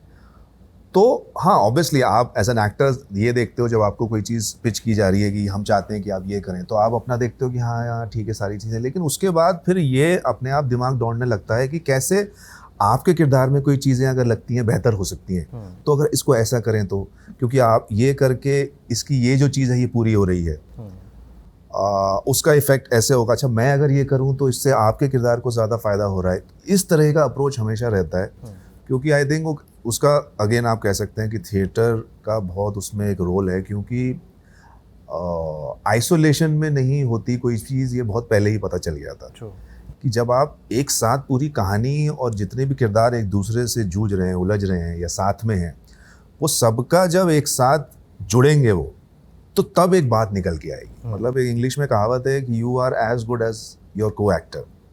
वो एकदम सच है कि जब आपके सामने जो अभिनेता हैं, जो एक्टर हैं, वो जितने अच्छे होंगे आप उतने ही अच्छे लगेंगे। तो अपने पे ज़्यादा ध्यान, फोकस तो देना ही चाहिए, लेकिन उससे ज़्यादा अगर सामने वाले पे देंगे तो 99% चांसेस हैं कि आपका काम हमेशा अच्छा ही निकल के आएगा। और फिर आपके पास ऐसे अनुभव हो जाते हैं, जैसे मिर्ज़ापुर में मतलब आप पंकज त्रिपाठी हों, अली हो, विजय हो, जब ऐसे लोगों के साथ आप काम करते हैं तो फिर आपका जो एक बिलीफ सिस्टम है जो अभी तक रहा, वो एकदम रियलिस्टिक हो जाता है, और फिर वो आपके लिए एक सोर्स ऑफ इंस्पिरेशन भी हो जाता है कि यार ये काम ऐसे ही होता है और तभी अच्छा होता है, क्योंकि ये आप सोचते थे और फिर आपने ऐसे होते हुए भी देख लिया। तो ये देखिए मैं फिर भूल गया क्या सवाल था। सवाल था कि खैर ये डायरेक्शन वाला आपने पार्ट बताया, मैं ये पूछ रहा था कि आपके जीवन में बदला क्या उसके बाद, हाँ, और क्या क्या नई चीज़ें हुई? तो बदला एक तो ये कि एक क्रेडिबिलिटी जुड़ती है, क्योंकि आपका कोई भी अच्छा काम जब बाहर आता है तो लोग उसे सराहते हैं। हाँ। और अलग अलग तरह के लोग, अलग अलग चीज़ों से संबंध रखने वाले, अलग अलग प्रोफेशन के लोग, चाहे वो राइटर्स हैं, चाहे वो जर्नलिस्ट्स हैं, चाहे डायरेक्टर्स हैं, राइटर्स हैं, प्रोड्यूसर्स हैं, वो सब क्रेडिबिलिटी के बल पे चाहते हैं कि वो आपके साथ कुछ करें। तो अपॉर्चुनिटीज़ आती हैं कि हम ये कर सकते हैं, फिर आप चीज़ें सुनते हैं, तो एक आपको अपनी एक चीज़ें और आपकी खुलने लगती हैं कि जिन जिन लोगों को आप इंडस्ट्री में नहीं जानते थे और जिनके साथ आप सोचते थे कि यार इनके साथ कुछ करना है, वो फिर आपको कनेक्ट करते हैं आपसे और आपके साथ कुछ काम करने की, कुछ कोलैबोरेट करने की इच्छा जाहिर करते हैं। तो एक तो ये चीज़ होती है। तो क्रेडिबिलिटी, मुझे लगता है कि कोई अच्छी चीज़ जो बनी है, जब वो पॉपुलर होती है ना, तो आपके लिए बहुत मल्टीप्लाई करती है वो अपॉर्चुनिटीज़, इज़्ज़त, प्यार, पैसा, सारी चीज़ें। क्योंकि लोग आपको शायद सिर्फ पॉपुलैरिटी से नहीं जोड़ते, वो क्रेडिबिलिटी से भी जोड़ते हैं। कि पॉपुलैरिटी की वजह से तो हो सकता है कि आपके पास बड़ी बड़ी चीज़ें आएँ, कोई प्रोड्यूसर आपके साथ कुछ करना चाहे, कोई डायरेक्टर करना चाहे, लेकिन अगर वो आपको क्रेडिबल भी समझ रहे हैं तो फिर वो आपके साथ कुछ अलग चीज़ें भी बना सकते हैं कि यार ये थोड़ा अलग सा कुछ, मुझे यकीन है कि ये एक्टर चाहिए इसमें, अच्छा एक्टर जिसका पर्सपेक्टिव अच्छा हो, जिसका क्राफ्ट भी अच्छा हो, जिसकी सोच भी करेक्ट हो इस कैरेक्टर को निभाने के लिए। तो क्योंकि आपकी अगर क्रेडिबिलिटी वैसी बनी है तो फिर उस तरह से भी लोग आपको देखने लगते हैं। तो दोनों ही चीज़ें होती हैं, वो पॉपुलैरिटी पे भी फ़र्क देती हैं आपका। सो पॉपुलैरिटी में मतलब ये रहा कि अलग अलग चीज़ें आपके सामने आती हैं। जैसे हाल फिलहाल में मैंने एक म्यूज़िक वीडियो शूट किया। अब म्यूज़िक वीडियो एक ऐसी दुनिया है जो कि सिर्फ पॉपुलैरिटी से ट्रिगर होती है, क्योंकि वो उसका ये है कि आपने एक अच्छा गाना बनाया, आपने लोगों को ले लिया, अब वो ज़्यादा से ज़्यादा ऑडियंस तक पहुँचे, ये उसका एकमात्र उद्देश्य रह जाता है कि भाई वो ज़्यादा हो। तो वो आया, तो वो मतलब क्योंकि जिन्होंने किया है वो बहुत बड़े राइटर हैं, जानी नाम है उनका, पंजाब के हैं, और बहुत अच्छा गाना उन्होंने लिखा है, बहुत कई गाने लिखे हैं, बी प्राक के साथ, हार्डी संधू के साथ, अक्षय कुमार के साथ उन्होंने एक वीडियो किया था फिलहाल नाम का। तो उन्होंने लिखा है और मैं हूँ और अदिति राव हैदरी हैं उसमें, और ज्योति नूरान सिस्टर्स, पटाखा कुड़ी जिन्होंने गाया, वो उन्होंने गाया है। तो बड़ा मज़ा आया उन लोगों के साथ काम करने में, पहला एक्सपीरियंस था मेरा। और इसीलिए भी मैं फ़िलहाल आजकल अभी मिर्ज़ापुर 3 के बाद मैं अलग अलग दुनिया और अलग अलग लोगों काफ़ी एक्सप्लोर कर रहा हूँ ये चीज़ें। क्योंकि क्या होता है, जब आप अपने एक जोन, अपने कंफर्ट जोन, या जिन लोगों के साथ आप काम कर चुके हो, या आपको लगता है कि इन लोगों के साथ आप काम करोगे तो अच्छा होगा, उसके अलावा भी जब आप ओपन रहते हैं तो आपको बहुत ही एक अलग सा एक्सपीरियंस होता है कि अरे यार, ये मैं इस दुनिया में मैंने कभी कुछ किया नहीं है, या एक इंसान कुछ अलग सोचता है, मुझे इंटरेस्ट है इस चीज़ में, तो इसके साथ कुछ करते हैं। तो ये वैसा ही था कि बड़ा ही मज़ा आया। पूरी पंजाब की यूनिट थी, हमने शूट किया, गाना भी अच्छा ही बना है। शूट यहीं हुआ, बॉम्बे में ही हुआ? शूट बॉम्बे में नहीं हुआ है, हाँ, 1 दिन बॉम्बे में था, 2 दिन हैदराबाद में किया था, 3 दिन का शूट था। तो उसमें बड़ा मज़ा आता है। और मैं अभी उन चीज़ों को लेके बड़ा ओपन हूँ कि आपको इंसान में और सामने वाले में एक इंटरेस्टिंग कोई चीज़ लगी, हो सकता है आपसे बहुत अलग हो, लेकिन कुछ इंटरेस्टिंग है तो मेरे लिए वो काफ़ी होता है कुछ कोलैबोरेट करने के लिए कि हाँ यार, बात है, एक स्पार्क है, एक ट्रिगर है, और बन जाएंगी चीज़ें, बन जाती हैं, क्योंकि देखा भी है। अच्छा, एक बात बताइए, मान लीजिए कि कोई एक फ़िल्म हिट होती है तो वो एक्टर रातों रात स्टार हो गया, उसके पास काम बहुत सारे आएंगे, अगर फेल हो गई तो हो सकता है कई लोग हाथ ना लगाएं, अगर आपके बैकग्राउंड में कुछ खास सपोर्ट सिस्टम नहीं है तो मुश्किल ही होगा आपके लिए। OTT वाला ये जो कॉन्सेप्ट है, इसमें जो वेब सीरीज़ बन रही हैं, उसमें भी कैरेक्टर तो एक दो ऐसे हैं कि मतलब वो जो आ गए हिट हो गए या लोगों के दिल में उतर पाए। आप हो गए, मुन्ना हो गए, गुड्डू और गोलू अली है जो गुड्डू करते हैं, और श्वेता, हाँ, गोलू, हाँ, और पंकज जी हैं, वो तो हैं ही। बाकी मकबूल साहब भी रहे, कमाल के रहे। पंकज जी तो स्कूल है, पंकज जी के साथ बताऊंगा मैं, बड़ा कमाल का किस्सा है जब हम काम करते हैं। हाँ, पहले आप अपनी बात करिए। मैं ये समझना चाहता हूँ कि फिर से वही, बाकी सब के लिए कितना आसान होता है कि वो काम फिर से मिल रहा है, चीज़ें आ रही हैं, आप नए नए प्रोजेक्ट्स पे काम कर रहे हैं। क्योंकि मैं ऐसा समझ रहा हूँ, या फिर मैं ऐसा देख पाता हूँ आप ही के इंडस्ट्री के अलग अलग लोगों से बातचीत करके, कि कई बार चीज़ें हिट हो जाने के बाद भी काम वैसा नहीं हो पाता है जितना होना चाहिए। तो लोग अपने अंदर से मतलब कौतूहल में रहते हैं कि क्या करें क्या ना करें, ऐसा कुछ होता है? मतलब काम की चीज़ कितना आगे चीज़ें मिल जाती हैं काम? देखिए मतलब इसका कोई एक ऐसा कोई फिक्स्ड रूल और फॉर्मूला तो है नहीं, लेकिन हाँ यही देखा है और यही समझा है कि अगर आप काम करते रहिए, आपके पास अगर आपने कोई काम किया है, आपकी कोई चीज़ हिट हुई तो मुमकिन है कि वो पॉसिबिलिटीज़ या एक तरह की अपॉर्चुनिटीज़ वो ज़्यादा आ सकती हैं, उसका वॉल्यूम बड़ा हो सकता है, लेकिन वो थोड़े टाइम तक ही रहता है उसका इम्पैक्ट। कि आपकी कोई एक बड़ी चीज़ आई, एक फिल्म आई, एक शो आया और उससे आप अप्रिशिएट हुए, आपकी चीज़ें हुई, वो जो पूरा एक जो बात है, जो एक पूरा जो माहौल जो बनता है, उसका एक सीमित दायरा है, वो एक समय तक ही रहेगा। उस समय में आपने जो भी है, आप लोगों से मिले, ये हुआ, कुछ दूसरी चीज़ आपके पास आई, आपने वो शुरू कर दी। अगर नहीं हुआ है ऐसा, तो फिर आप एक कोई चीज़ आई जो उतनी चली नहीं, तो फिर चलिए ठीक है, वो आपको फिर थोड़ी ज़्यादा हो सकता है मेहनत करनी पड़े, लेकिन अल्टीमेटली बात यह है कि आपको लगातार काम करते रहना होगा। जो अपॉर्चुनिटीज़ आपके पास आ रही हैं उनमें आप कैसे मैक्सिमाइज़ कर सकते हैं, उस पर आपका ध्यान होना चाहिए। और काम करते रहने से ही आपको, मेरा ये मानना है कि खेल खेलने के लिए खेल में बने रहना बहुत ज़रूरी है। जैसे मैं इसको बहुत बड़ा एग्जांपल मानता हूँ, क्रिकेट से ही अगर हम इसे जोड़ें कि आजकल वैसे ही आईपीएल का समय चल रहा है कि गेम में जब लंबा गेम होता है, लंबे फॉर्मेट में 50 ओवर के मैच में, एक समय हमने देखा है ऐसा आता था जब पूरा जो ध्यान होता था वो होता था कि यार अभी ना विकेट टर्न कर रही है, इस समय अगले 20 ओवर सिर्फ विकेट बचाना है, 2-2 रन, 1-1 रन लेते रहना है और स्कोर बोर्ड को रोलिंग करते रहना है। अभी वो समय है, तो वो चीज़ बहुत इम्पॉर्टेंट है कि आपको पारी खेलने में कि जो अपॉर्चुनिटीज आ रही है, जो आप काम कर रहे हो, करिए, आगे बढ़िए, करिए, आगे बढ़िए। काम करते रहने से ही काम आता रहता है और आप काम करेंगे, बड़ी अपॉर्चुनिटी आएंगी, छोटी जो भी चीज़ें। क्या आप कभी ऐसा सोचते हैं कि मतलब मैंने जो एक किरदार निभाया, जिस भी फिल्म में निभाया या वेब सीरीज़ में निभाया, बहुत एक हिट लेवल का हो गया, आप या कोई भी एक्टर, उसके दिमाग में ये सोच होना चाहिए नहीं कि यार अब इस लेवल से नीचे तो काम करना ही नहीं है, कोई दूसरी अगर फिल्म आएगी तो मैं नहीं करूँगा, या फिर एकदम फ्रेश आदमी के साथ नहीं करूँगा? क्योंकि कई बार राइटर्स की भी ये समस्या होती है कि एक्टर्स अगर इस मामले में हिट हो गए तो वो फिर दूसरी तरह के काम को एक्सेप्ट ही नहीं करते हैं, वो चाहते हैं कि हमेशा इस लेवल पे हो। नहीं, मैं तो इस चीज़ को बिल्कुल, मतलब क्या ये ठीक सवाल है, ज़रूरी है?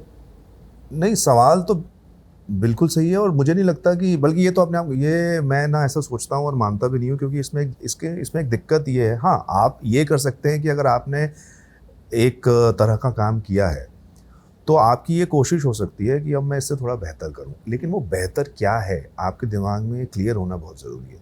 बेहतर सिर्फ ये नहीं है कि अभी आपने ये कर लिया, 3 सीन का रोल किया तो आप 4 सीन का रोल करेंगे, अब आपने 5 कर लिया तो आप 6 करेंगे, अब आप लीड करना चाहते हैं, अब आप इसके साथ नहीं करेंगे, उसके, ये फिक्सेशंस हैं।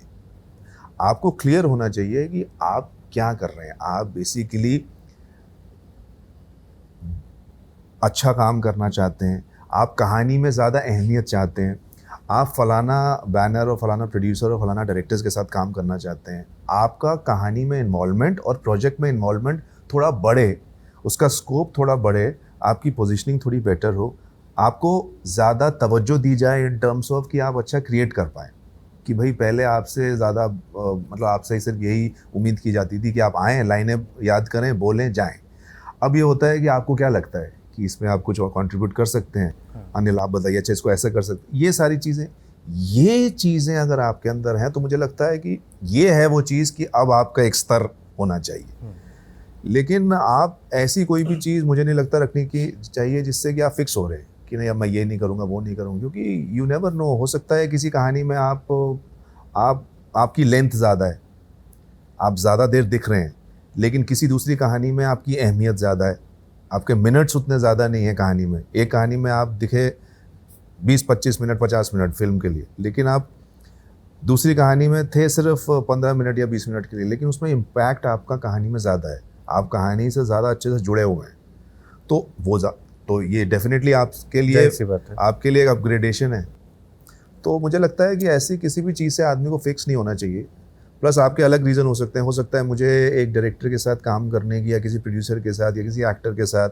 इच्छा ठीक है, इच्छा होनी रखनी चाहिए। इच्छा है, और अगर आपको एक अपॉर्चुनिटी की तरह वो दिख रही है कि यार इसमें मैं ये सब कुछ कर चुका हूँ, लेकिन ये इज्जतदार ही काम है, ऐसा नहीं है कि ये मुझे कह रहे हैं, और ये तो कोई भी नहीं करता कि अगर आपने शिकायत बेसिकली इतनी ही है कि इन केस अगर आप ठीक है फलाने के साथ आप काम करना चाहते हैं, पर उस बीच में आप बहुत सारा अपना काम रोक देते हैं, और तब कहीं पे किसी को बोलते हुए सुना जाएगा कि भाई मेरे पास काम नहीं है, या फिर लोग मुझे काम नहीं दे रहे हैं, तो उस पहलू में ये शिकायतें नहीं होनी चाहिए। आपको निरंतर, जैसा आपने कहा ना कि निरंतर काम करते रहना चाहिए, करेक्ट। वो बहुत ज़रूरी है। ख्वाहिशें तो हैं ही, शाहरुख खान के साथ मैं स्क्रीन शेयर करूं। देखिए, और वो चैलेंजेस तो आते हैं, मतलब वो हमारे साथ भी होता ही है कि आपको अचानक से लगता है कि यार मतलब वो तो देखिए वो एक बात तो है ही कि रीचिंग आउट वाली जो बात है। अब वो सिस्टम क्या है कि ऐसी कोई एक प्रॉपर उसका एक फ्लो नहीं है कि अगर आपने कुछ एक्टर्स ने इतना काम कर लिया है तो फिर वो एक सिस्टम का हिस्सा है, और फिर वो उनको कहीं से किसी रिसोर्स से या सोर्स से उसी तरीके की चीज़ें आ रही हैं। क्योंकि इंडस्ट्री बहुत इंटरडिपेंडेंट है, तो ये तो हमेशा आपको लगा रहता है कि यार अब आपके पास इस तरीके की अपॉर्चुनिटीज़ नहीं आ रही हैं, या आपके पास उतना आपका फ़ोन बज नहीं रहा है, या जिस तरह से लोगों का, या आप एक्सपेक्ट कर रहे थे कि एनवायरनमेंट, इंडस्ट्री, लोग आपकी तरफ पहुंचेंगे और आपके पास अपॉर्चुनिटी लेके आएंगे, वैसा नहीं हो रहा है। तो ये एक चीज़ है, ये सबके साथ है। ये जब मुझे भी लगता है कि यार और क्या किया जाए, कैसे किया जाए, मोमेंटम ब्रेक हो रहा है, मोमेंटम को लगातार बनाए रखना कैसे करना है, वो एक चैलेंज है। मैं भी सीख ही रहा हूँ कि भाई कैसे, वो एक चैलेंज होता ही है कि यार आप क्या कर रहे हैं, आपके हाथ में जो 2-3 चीज़ें हैं उसमें से कितनी आपको लगता है क्रेडिबल हैं, क्या काम पैसे के लिए कर रहे हैं आप, क्योंकि वो भी एक बहुत ज़रूरी चीज़ है। मतलब आपका लगातार किचन और क्रिएटिव जूसेस दोनों ही फ्लो होते रहें, वो चैलेंज, वो बैलेंस बना के रखना बहुत ज़रूरी है। उसके लिए फिर आपको अपनी ख्वाहिशें। आपको कभी डर लगता है फेल होने का? फेल होने का डर मतलब वैसा नहीं लगता कि अरे फेल ही हो जाएं, लेकिन वो एक हल्की सी एंग्जाइटी जो आपको कोई भी काम करने से पहले होती है, शुरुआत करने से, कि यार क्योंकि आप एक अननोन जोन में जब आप घुस रहे होते हैं, तो उसका एक हल्की सी एंटिसिपेशन वाला जो एक हल्की सी घबराहट टाइप होती है, वो होता है। लेकिन ऐसा फेल होने का डर खुद के ऊपर, खुद की वजह से नहीं होता कि यार शायद ऐसी कोई चीज़ है जो हम में नहीं है, या कहीं फेल हो जाएं क्योंकि मैं वो काम कर रहा हूँ जो मुझे नहीं आता, वो वाला डर आई थिंक अगर किसी को हो, यार मैं कर तो रहा हूँ लेकिन मुझे अंदर से पता है आता नहीं, और कभी भी ये चीज़ें जो है बिगड़ सकती हैं, वो वैसा तो नहीं है। क्योंकि आई थिंक वो चीज़, उस काम के करने की इच्छा और वो क्लैरिटी, वो चीज़ है कि हाँ आपको पता है, हाँ सीखने की कोई सीमा नहीं है, और वो आज भी है। मतलब मैं लगातार, चाहे वो पिछले कई सालों से एक अच्छी आदत जुड़ गई है कि इंटरव्यूज़ देखना, कि कई लोग जो आप जिनसे सब नहीं मिल पाते हैं आप, या जिनको आप पसंद करते हैं, और वो ज़रूरी नहीं है कि सिर्फ हमारे एक क्षेत्र से हो, वो कोई भी हो सकता है, वो एक पॉलिटिशियन हो सकता है, वो राइटर हो सकता है, साइंटिस्ट हो सकता है। मैं उनके इंटरव्यूज़ देखना और पढ़ना या वहाँ, ये चीज़ें लगी रहती हैं, क्योंकि इससे आपको लगता है कि you are in touch with. Plus मैं कुछ साइड में 1-2 चीज़ें डेवलप भी करता रहता हूँ। 1-2 चीज़ें, एक शो है, एक फिल्म है जो मुझे पिच की गई थी इनिशियल लेवल पे राइटर्स के थ्रू, तो जो मुझे पसंद आई हैं, तो उनको कि कैसे हो सकता है, इसको कहाँ ले जा सकते हैं, वो एक चलता रहता है। तो कहीं ना कहीं आप अपने क्राफ्ट से और अपने क्षेत्र से जुड़े रहते हैं, तो आपको वैसा नहीं लगता कि आप आइसोलेशन में किसी पर्वत की चोटी पे हैं कि अरे भाई क्या होगा, कैसे हो जाएगा। लेकिन हाँ, इंडस्ट्री, हमारी जो जगह है वो वॉलेटाइल है, तो एक हल्का सा वो इनसिक्योर हो, या एक हल्का सा डर हो कि अरे अच्छा क्या, कैसे, क्या सब ठीक है, वो एक हल्का रहता है। लेकिन आई थिंक मुझे ये लगता है कि मैं जितना समझ पाया हूँ कि, या मेरे केस में, कि आप जितना अपने औजारों को तराशते रहेंगे, जितना अपने ऊपर, अपने क्राफ्ट पे और अपने बल पे काम आप करते रहेंगे। भरोसा रखेंगे और काम करते रहेंगे, तो आपको बेकार के ये इनसिक्योरिटी या घबराहट या डर कि अरे कहीं फेल ना हो जाए का वो नहीं रहता है। कि आपको ये होता है कि हाँ ठीक है, 100 नंबर नहीं आएंगे शायद, लेकिन इतनी तो पढ़ाई की है, इतना तो सब्जेक्ट को जानता हूँ कि 70, 80, 90 ये ले ही आऊँगा। वैसे आपके फील्ड में अभी आपने कहा कि मैं देख लेता हूँ चीज़ों को, ज़रूरी भी है, अवेयरनेस चाहिए। हिंदुस्तान की राजनीति से अपडेट रहते हैं कि नहीं आप? थोड़ा बहुत, बहुत ज़्यादा नहीं, काम भर का थोड़ा बहुत, हाँ बहुत ज़्यादा नहीं, क्योंकि बढ़िया मैं है। इतना कुछ है जानने के लिए। हाँ मतलब अवेयर होना बहुत ज़रूरी है, लेकिन बहुत सारी चीज़ें हैं कि आप देख सकते हैं, सुन सकते हैं, जान सकते हैं।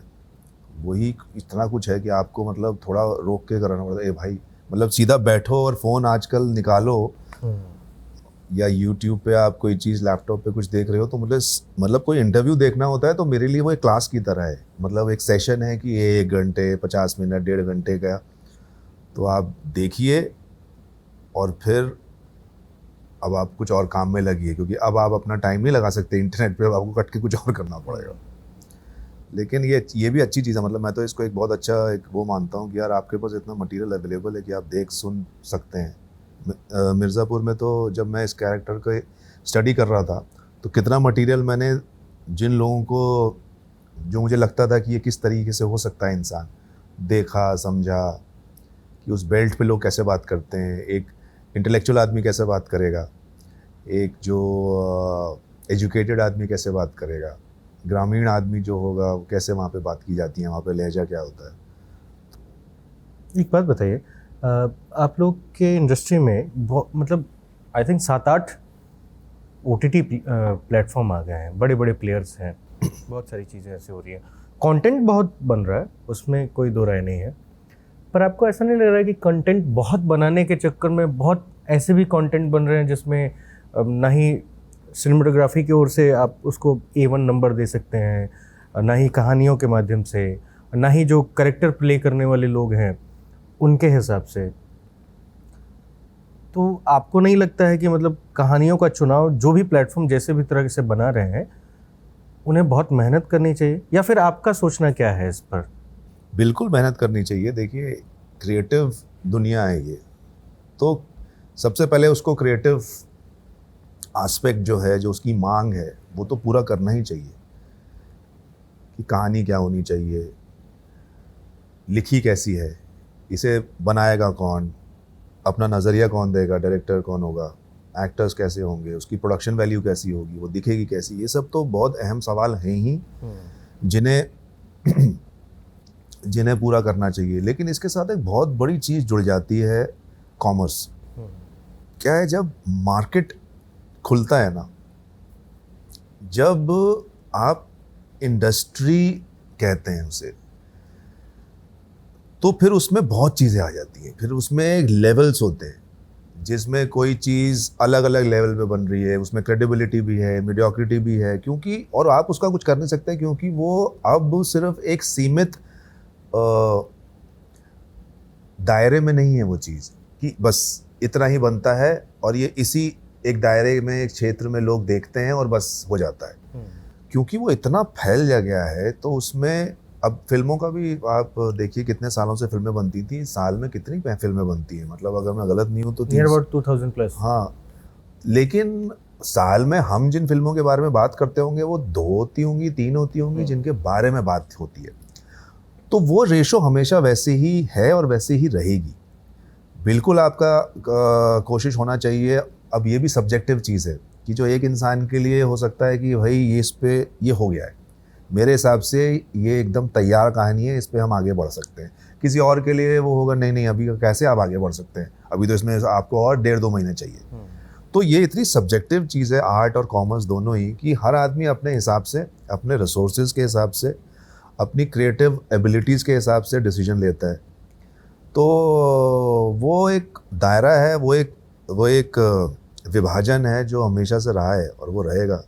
और उसका इतना OTT पे भी जैसे जब वो नया था तो कुछ ही लोग थे, फिर वो बढ़ता गया दायरा, फिर उसमें चैनल बढ़ गए, फिर उसमें और भी लोग बढ़ गए, बढ़ते बढ़ते बढ़ते वो बढ़ता ही जा रहा है या बढ़ता ही गया। तो ऑब्वियसली फिर उसमें लेवल्स होंगे कि बेस्ड ऑन जो चीज़ें हमने बात की हैं उसी लेवल्स पे कहीं पे बजट को लेके कोई चीज़ होगी, कंस्ट्रेंट होगी, कहीं पे कुछ क्रिएटिव चीज़ होगी।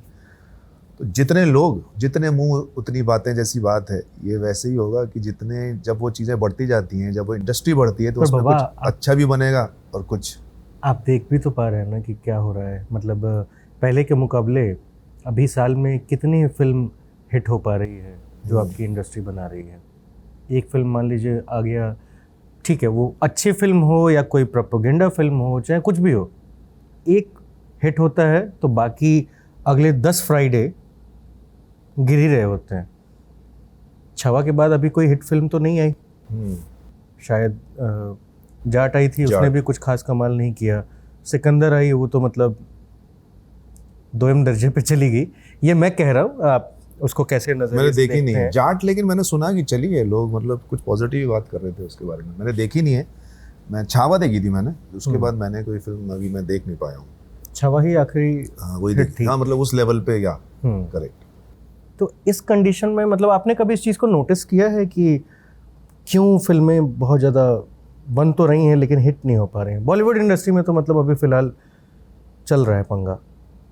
देखिए, अब इसका एक तो मतलब उसका कुछ एक रीज़न ऐसे सोचना और बता देना बड़ा ही मुश्किल है, और वो बड़ा ही मतलब वो गप्पे ही होंगे कि 4 लोग बैठ के चाय की टपरी पे बैठ के ये सोच रहे हैं कि फिल्में चल रही हैं कि नहीं चल रही हैं वो, लेकिन उसका एग्जैक्ट एक रीज़न नहीं होंगे, उसकी कई अलग अलग चीज़ें होंगी। जिस तरह से ये समझता हूँ कि हम लोग जो बैठ के बातचीत कर रहे हैं वो शायद वो टपरी वाला हिसाब किताब नहीं होगा। हम चिंतित हैं। हाँ, चिंतित हैं इसलिए क्योंकि वो हिट हो, कोई कमा रहा है, कोई फेल हो जा रहा है, वो उनका मसला है। हम कंटेंट कंज्यूम करते हैं, हम आपसे आपकी फ़िल्मों को देखने के लिए टिकट खरीदते हैं, टैक्स पे करते हैं हर चीज़ पे। आजकल तो वैसे भी फिल्में देखना इतना महंगा हो गया है। किसी ज़माने में ऐसा होता था कि मतलब एक जो रिक्शा चला रहा है, जो हाथ गाड़ी चला रहा है, वो भी फिल्में देखता था, वो भीड़ में लगता था, वो मतलब इंटरेस्ट था कि हाँ मुझे देखनी है, ये फिल्म आई है। तो आज इतनी सारी चीज़ें महंगी हो गई हैं कि मल्टीप्लेक्स आपने खोल दिया है। उस मल्टीप्लेक्स में अगर जाएगा तो उसको पता है कि कम से कम 199 रुपये से लेके और 400-500 रुपये तक की टिकटें हैं, वो टिकट उसे ख़रीदनी पड़ेगी। कई टिकटें तो हज़ार रुपये में भी आ रही हैं। अच्छा, वो जाएगा तो फिर उसको पॉपकॉर्न भी चाहिए होगा, ठीक है। वो जिस हालत में जाएगा फ़िल्म देखने के लिए वो जा नहीं सकता है, क्योंकि आपकी कैसे है, आप क्या दिख रहे हैं, उस पर भी चीज़ें हो जाती हैं। एक इसका काउंटर आ जाता है, क्यों हम ये बात कर रहे हैं, एक काउंटर आ जाता है कि भाई अब तो सबके हाथ में आ गया OTT, अब तो सब देख सकता है। भाई सब नहीं देख रहा है। वो जो छोटे शहरों में ना सिंगल स्क्रीन हुआ करते थे, जिसमें एकदम प्लास्टिक की कुर्सी पे बैठ के लोग फिल्म देख लेते थे, वहाँ लोगों के लिए फिर भी आसान था। आजकल आपने उसको भी 199 रुपये में शायद ये 4 ही चीज़ देख सकते हैं। अगर कोई 5वें तरह की फ़िल्म देखनी है उसके लिए आपको अलग से पे करना पड़ेगा, और कोई 6ठे तरह की फ़िल्म देखनी है आपको तो उसके लिए फिर आपको स्पेशल सब्सक्रिप्शन लेना पड़ेगा, और परमानेंट उसी चीज़ के लिए होगा। तो जब इतनी सारी चीज़ें हम खर्च कर रहे हैं तो हम आपसे उम्मीद तो कर ही सकते हैं, नहीं कम से कम आप अच्छी चीज़ बनाइए। करेक्ट। मतलब इस चीज़ पे तो मतलब अभी थोड़े दिन पहले मैं देख रहा था, एक बातचीत हो रही थी आमिर खान और जावेद साहब के बीच में, तो उन्होंने बहुत एक सही चीज़ बोली कि यार बिजनेस मॉड्यूल, कई चीज़ें हो सकती हैं क्रिएटिवली और ये सारी चीज़ें, लेकिन एक बिजनेस मॉडल उन्होंने कहा कि भाई एक चीज़ आप मुझे बता रहे हैं कि ये कप जो है ये मैं आपको बेचना चाहता हूँ, बहुत अच्छा कप है, हमने बहुत ही जिम्मेदारी से और बहुत ही बारीकी से इसे बनाया है, ये आप आइए और इसका 50 रुपये का टिकट है, ये हम आपको दिखाएंगे। मतलब कब से मेरा फिल्म से मतलब है कि हम आपको दिखाएंगे, आप आइए, और अगर आप नहीं आए तो हम ये कप आपके घर भेज देंगे, तो आप क्यों आएंगे? तो वो बिजनेस मॉड्यूल ही ऐसा है जिसमें बिल्कुल दिक्कत है। और मैं तो खुद ऑडियंस हूँ इस चीज़ को लेके कि हाँ यार, मतलब अगर इतना महंगा होगा फिल्म एक्सपीरियंस तो कैसे आप मतलब क्यों आप देखेंगे? और क्यों आप जाएंगे? बल्कि मैं तो सिंगल स्क्रीन थे कि क्या है वो पूरा, मतलब मुझे तो ये नहीं समझ में आता था। हम पहले एक सिंगल स्क्रीन में जाते थे और देखते थे जब तक सिंगल थिएटर थे, यहाँ जुहू में भी था एक बॉम्बे में। अब आप धीरे धीरे पता नहीं अब उनकी क्या जिम्मेदार, क्या मतलब उनकी लिमिटेशंस हैं, वो मेंटेन ही नहीं कर पा रहे। आपको साउंड नहीं समझ में आ रहा है। आप चाहते हो ये बड़ी फिल्म है, दंगल मुझे याद है हम देखने गए थे, आप चाहते हो कि आप ये फिल्में देखें, इसे एंजॉय करें, लेकिन आपको साउंड नहीं समझ में आ रहा है, पिक्चर भी ऐसी है, तो आपको मतलब वो एक्सपीरियंस ही नहीं आ रहा है। तो आप थक हार के फिर अगर अच्छी फिल्म है और आपको देखना ही है तो आप फिर जाओगे मल्टीप्लेक्स में देखना। लेकिन हाँ, मल्टीप्लेक्स में मतलब बिल्कुल आप कह रहे हो कि हम जैसे लोग सोचते हैं कि जाएं ना जाएं, जब तक अभी ये हो गया है वो ना, ये ऑलरेडी हो रही थी चीज़ें कि हम इस बारे में, मैंने भी कितनी बार सुना है, लोग इसके बारे में चर्चा कर ही रहे थे कि भैया बहुत महंगा होता जा रहा है, कैसे आदमी अफोर्ड करेगा। बिल्कुल सही बात है ये। और उसके बाद ये कि फिर धीरे धीरे चीज़ें बदली, फिर पैंडमिक हुआ, फिर आपके पास ऑप्शंस दूसरी होने लगी। अब क्या है, अब ये रील आ गई हैं। अब बेसिकली देखिए, मेरा तो ये मानना है कि आदमी के पास अब सिर्फ अच्छी फिल्म, और क्या है ना, दूसरी चीज़ें फिर ये भी होती हैं कि अब हमें एक, मुझे लगता है जैसे मैंने कहा कि कई चीज़ें होती हैं, एक चीज़ से दूसरी निकलती है। अभी 5-6 चीज़ें फ्लोट हो रही हैं कॉन्वर्सेशंस में लोगों की, और उस पर फिर लोग मतलब उस पर फिर और आपका उसमें मीडिया हो या जे भी हो, उसको थोड़ा और वो करती हैं। अभी ये थोड़ा एक कूल हो गया है ये कॉन्वर्सेशन कि यार फिल्में नहीं चल रही हैं। फिल्में क्यों नहीं चल रही हैं?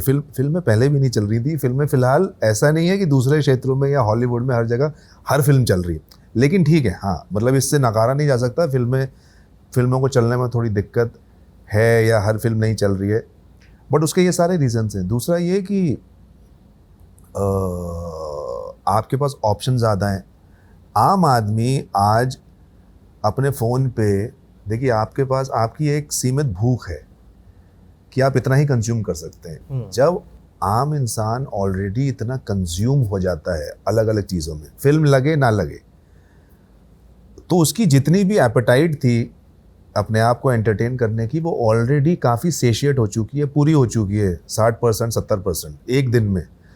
अब उसके लिए पहले फिल्म देखना सिर्फ एक मात्र एंटरटेनमेंट का मोड था कि यार फिल्म है, अच्छी बुरी चले ना चले जो भी है, मेरा ये रूटीन है, मैं हफ्ते में 1 या 2 हफ्ते में एक फिल्म देखता ही हूँ।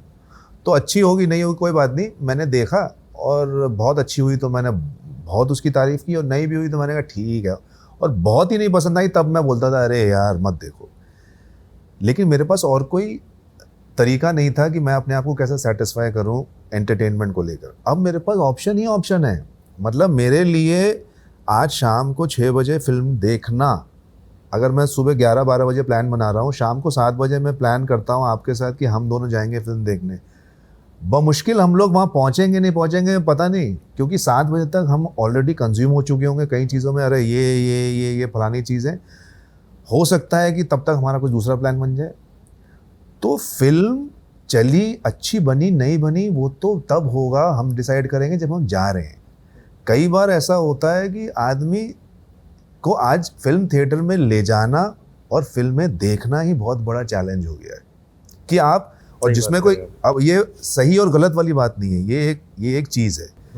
तो इसीलिए बहुत ज़्यादा इस चीज़ पे डिपेंड करता है कि यार जब तक कोई फिल्म एक्साइट नहीं करती और उसका वर्ड ऑफ माउथ ऐसा नहीं होता है कि भाई चलें, तब तक आदमी उतना ज़्यादा एफर्ट नहीं मार रहा है फिल्म देखने के लिए। छावा इतनी बड़ी हिट होने का, उसका अगर आप देखें तो वही है कि वो पहले उसकी, क्योंकि उसका ट्रेलर, जैसे मैं तो ये मानता हूँ कि आज भी ट्रेलर से फिल्म उठती है। आदमी आज भी, मुझे ऐसा लगता है, हो सकता है मैं गलत हूँ, कि जब पहले भी ऐसी होता था कि ट्रेलर से होती थी चीज़ें। ट्रेलर आपने देखा, ट्रेलर अगर आदमी को अच्छा लगा, अगर वो चटक गया और लगा कि अरे यार ये तो देखना चाहिए, बस वहीं से वो फिल्म खुलती है फिर। ये हर चीज़ में अप्लाई होता है। हाँ, आजकल मीडिया में भी आ गया, हालांकि ये मीडिया में नहीं होना चाहिए। अच्छा। तो मीडिया में जब कोई ग्राउंड रिपोर्ट वगैरह की जाती है या कुछ ऐसा होता है, तो एक बड़ा प्रेशर होता है कि हुक नहीं है, हुक लेके आइए तब जाके ये वीडियो चलेगी। संस्थान में जो ऊपर लोग बैठे रहते हैं उनके लिए भी वही चीज़ होता है। तो अब ये सारी चीज़ें ना कंटेंट का गेम हो गया है। आपको वो लोगों के भीतर जब कुछ दिखा रहे हैं ना, तो एक बिजली दौड़ानी पड़ेगी। देखिए, और उस चीज़ से। दूसरी चीज़ मुझे ये मतलब देखिए सारी बातें हैं और मूल तौर पे ये बात है कि आप अगर आप कहानी कहेंगे, एक बहुत ही लाइन है कि आप जितना लोकल होंगे उतना ही ग्लोबल होंगे, है ना? कि भैया आप जितना आपकी कहानियाँ अपनी होंगी, अपने कल्चर की हो, अपनी हो, रिलेटेबिलिटी फैक्टर जिसमें ज़्यादा हो, वो कहानी और उसमें एक नयापन जो भी आप उसमें डालना चाहते हैं। और नयापन से मेरा ये मतलब नहीं है कि आज तक ना हुआ हो, सिर्फ नज़रिया नया हो। कहानी वही हो सकती है, दो दोस्त, वही पारिवारिक, आप एक्शन बना रहे हैं, जो भी आप बना रहे हैं, हो सकता है कि इस तरीके की चीज़ हमने पहले देखी हो, लेकिन अगर उसमें एक नया नज़रिया हो और वो कहानी ऐसी हो जिससे हम जुड़ सकते हैं,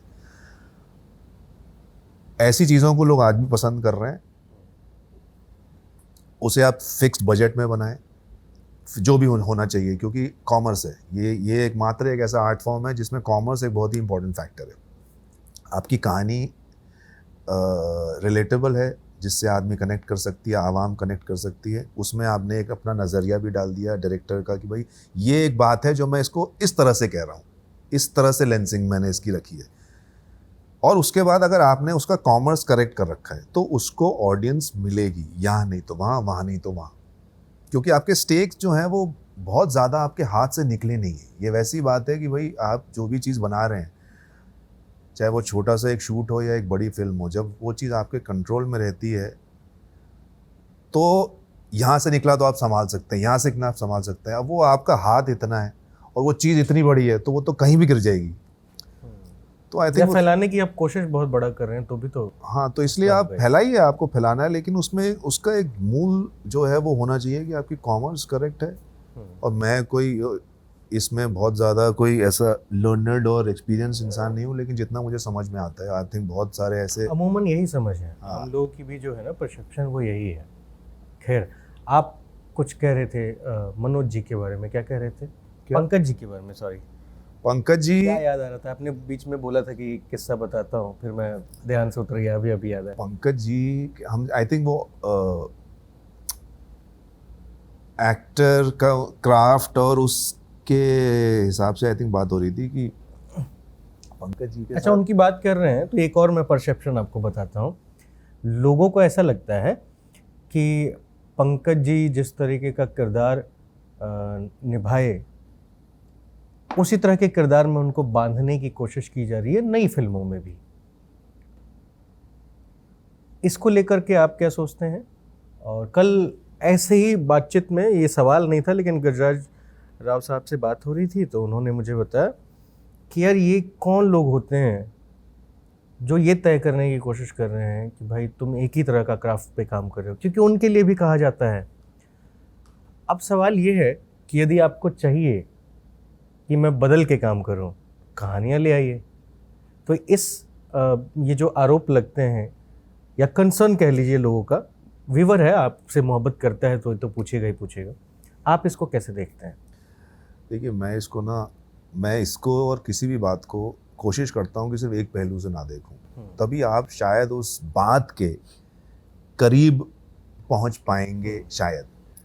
इसमें एक चीज़ तो ये है कि हमें आजकल कमेंट करने की एक बहुत आदत पड़ चुकी है और पड़ती जा रही है। जनरली सबको एक कमेंट, मेरा एक कमेंट तैयार है सामने वाले इंसान के लिए, वो क्या बात करता है, वो क्या करता है, वो ये बात करेक्ट है कि वो एक पब्लिक डोमेन में जब आप होते हैं जितना ज़्यादा, वो आपके लिए भी हो सकता है कि जो लोग पब्लिक डोमेन में हैं, चाहे वो एक्टर सबसे ज़्यादा रहते हैं, तो इसीलिए उनके बारे में कमेंट करना हम अपना हक समझते हैं और ज़रूरत भी। बट उसमें मुझे लगता है कि फिर वो थोड़ी कभी कभार वो मतलब अगर आप उसकी सारी चीज़ों, किसी फिल्म हो, कोई कहानी हो, कोई इंसान हो जिसके बारे में आप कमेंट करें, सरकार हो, कोई काम हो, कोई जर्नलिस्ट हो, किसी चीज़ के बारे में भी अगर आप कमेंट करें, तो मुझे लगता है एक आदमी को थोड़ा अगर एनालिसिस करके कमेंट करें तो फिर वो एक टिप्पणी या एक प्रोग्रेसिव डिस्कशन की ओर बढ़ सकता है। लेकिन अगर वो यूं ही एक कमेंट है कि यार आप कुछ अलग काम नहीं करते, ये एक्टर है, ये सेम ही रोल करता है, भाई मतलब आप पता है क्या कह रहे हैं, ये इंटरडिपेंडेंट चीज़ है। वो सेम करता है इसीलिए आप उसे पसंद करते हैं। पहली बात, अगर वो अलग करने लगते हैं, वो हर कहानी में, मान लीजिए एक अभिनेता है, उसने एक बार कुछ और किया, दूसरी बार कुछ और किया, तीसरी बार कुछ और किया, चौथी बार कुछ और किया, तो आप उसे कैसे एनालाइज करेंगे कि ये उसकी कौन सी चीज़ आपको पसंद आई, कौन सी चीज़ नहीं पसंद आई? आप कोई थीसिस तो कर नहीं रहे हैं कि अच्छा ये बहुत कमाल था। वो क्योंकि लगातार थोड़े समय तक कोई एक चीज़ जो उसकी अच्छी है वो बार बार करता रहा, इसीलिए वो आपके दिमाग में घर कर गई। आपको उसकी वही आप उसके साथ कनेक्ट कर पा रहे हैं, फील कर पा रहे हैं उसको। एग्जैक्टली वो बार बार करता है, वो हर बार आपको अपने किरदार से कनेक्ट करवाता है। उसकी एक सहजता है। पंकज जी का एग्जाम्पल ले लीजिए, उनकी एक सहजता है, जिस सहजता से वो काम करते हैं, वो इंसान भी बहुत सहज है। उनका एक दृष्टिकोण है, वो एक किरदार को जिस तरह से बोलते हैं, बात करते हैं, जो उनका ठहराव है, वो सारी चीज़ें वो बार बार अपने किरदारों में लाते हैं, इसीलिए आपको वो पसंद है। अब अगर वो ये नहीं लाएंगे तो वो आपको पसंद शायद नहीं आएंगे। तो जो वो बार बार कर रहे हैं ना, वो ही आपका रीज़न है उनको पसंद करने का। लेकिन ये चीज़ हम इस गहराई से देखते नहीं हैं। बाकी बात ये है कि वो एक चीज़ सही है जो कि आई थिंक उनको भी, क्योंकि मैं उनको करीब से जानता हूँ और कई बार इस बारे में बात भी हुई है, तो उनको ये लगता तो है ही कि भाई वो थोड़ा कुछ अलग करना है, या मैं वो लगातार कुछ चीज़ें की वो सेम ही हो रही हैं, मैं इस बार कुछ अलग करूँगा, सोच रहा हूँ। आदमी सोचता है, लेकिन फिर वो कुछ दायरे होते हैं, चाहे वो कहानी, आदमी फिर क्या है, जैसे वो ई-कॉमर्स की चीज़ है, तो प्रोड्यूसर आपको कहेगा, आप कहेंगे भाई मैं इस बार थोड़ा नहीं, वही करिए ना, ऐसा रखिए ना, क्योंकि अब आपको जो आप करते हैं, लोग आपको उसके पैसे देने लगे हैं और वो आपसे वही करवाना चाहते हैं जो उनको लगता है कि लोगों को पसंद आएगा।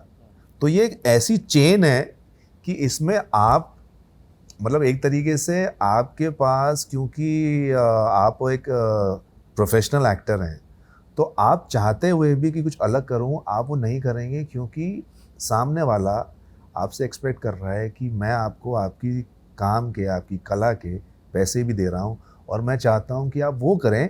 आप एक सीमित दायरे में जो करना चाहते हैं करें, कुछ अलग करना चाहते हैं, लेकिन मोटा मोटा वो सेम ही रहे, क्योंकि जब मैं पैसे दे रहा हूँ आपको और पैसे लगा रहा हूँ, तो यही चीज़ है जो ऑडियंस चाहती है। आपकी कास्टिंग उस बिना पे होती है कि यार ये एक्टर इंटेंस रोल में बहुत बढ़िया है, इनको ये रोल दिया जाता है, तो आपको थोड़े समय के लिए चीज़ें जो आप अच्छा करते हैं वो करना चाहिए, और अपने सीमित दायरे में अगर आप अलग चीज़ें करना चाहते हैं तो करें। लेकिन उसके बहुत सारे फैक्टर्स होते हैं कि कितना कोई अलग कर पाएगा या कर लेगा। और मतलब पंकज जी को तो मैं कहूँगा कि बल्कि उनके बारे में तो ये कहा जा सकता है कि उनकी कुछ 3-4 फिल्में अगर मैं बोलूँ तो उसमें ही वो अलग है। मिर्ज़ापुर, कालीन भैया, आप उन्हें मिमी में देखिए, आप उन्हें स्त्री में देखिए, आप उन्हें मसान में देखिए, मतलब आप उन्हें न्यूटन में देखिए। तो ये तो 5 चीज़ों में अगर सामने सामने हम बैठे तो एकदम अलग हैं वो। लेकिन आई थिंक वो हमें भी मज़ा आता है ना कि इसकी भाई, अरे वो ये थोड़ा ऐसा है, तो ये एक सेल्फ इम्पोर्टेंस वाली भी बात होती है, लेकिन उसमें कई सारे पहलू हैं।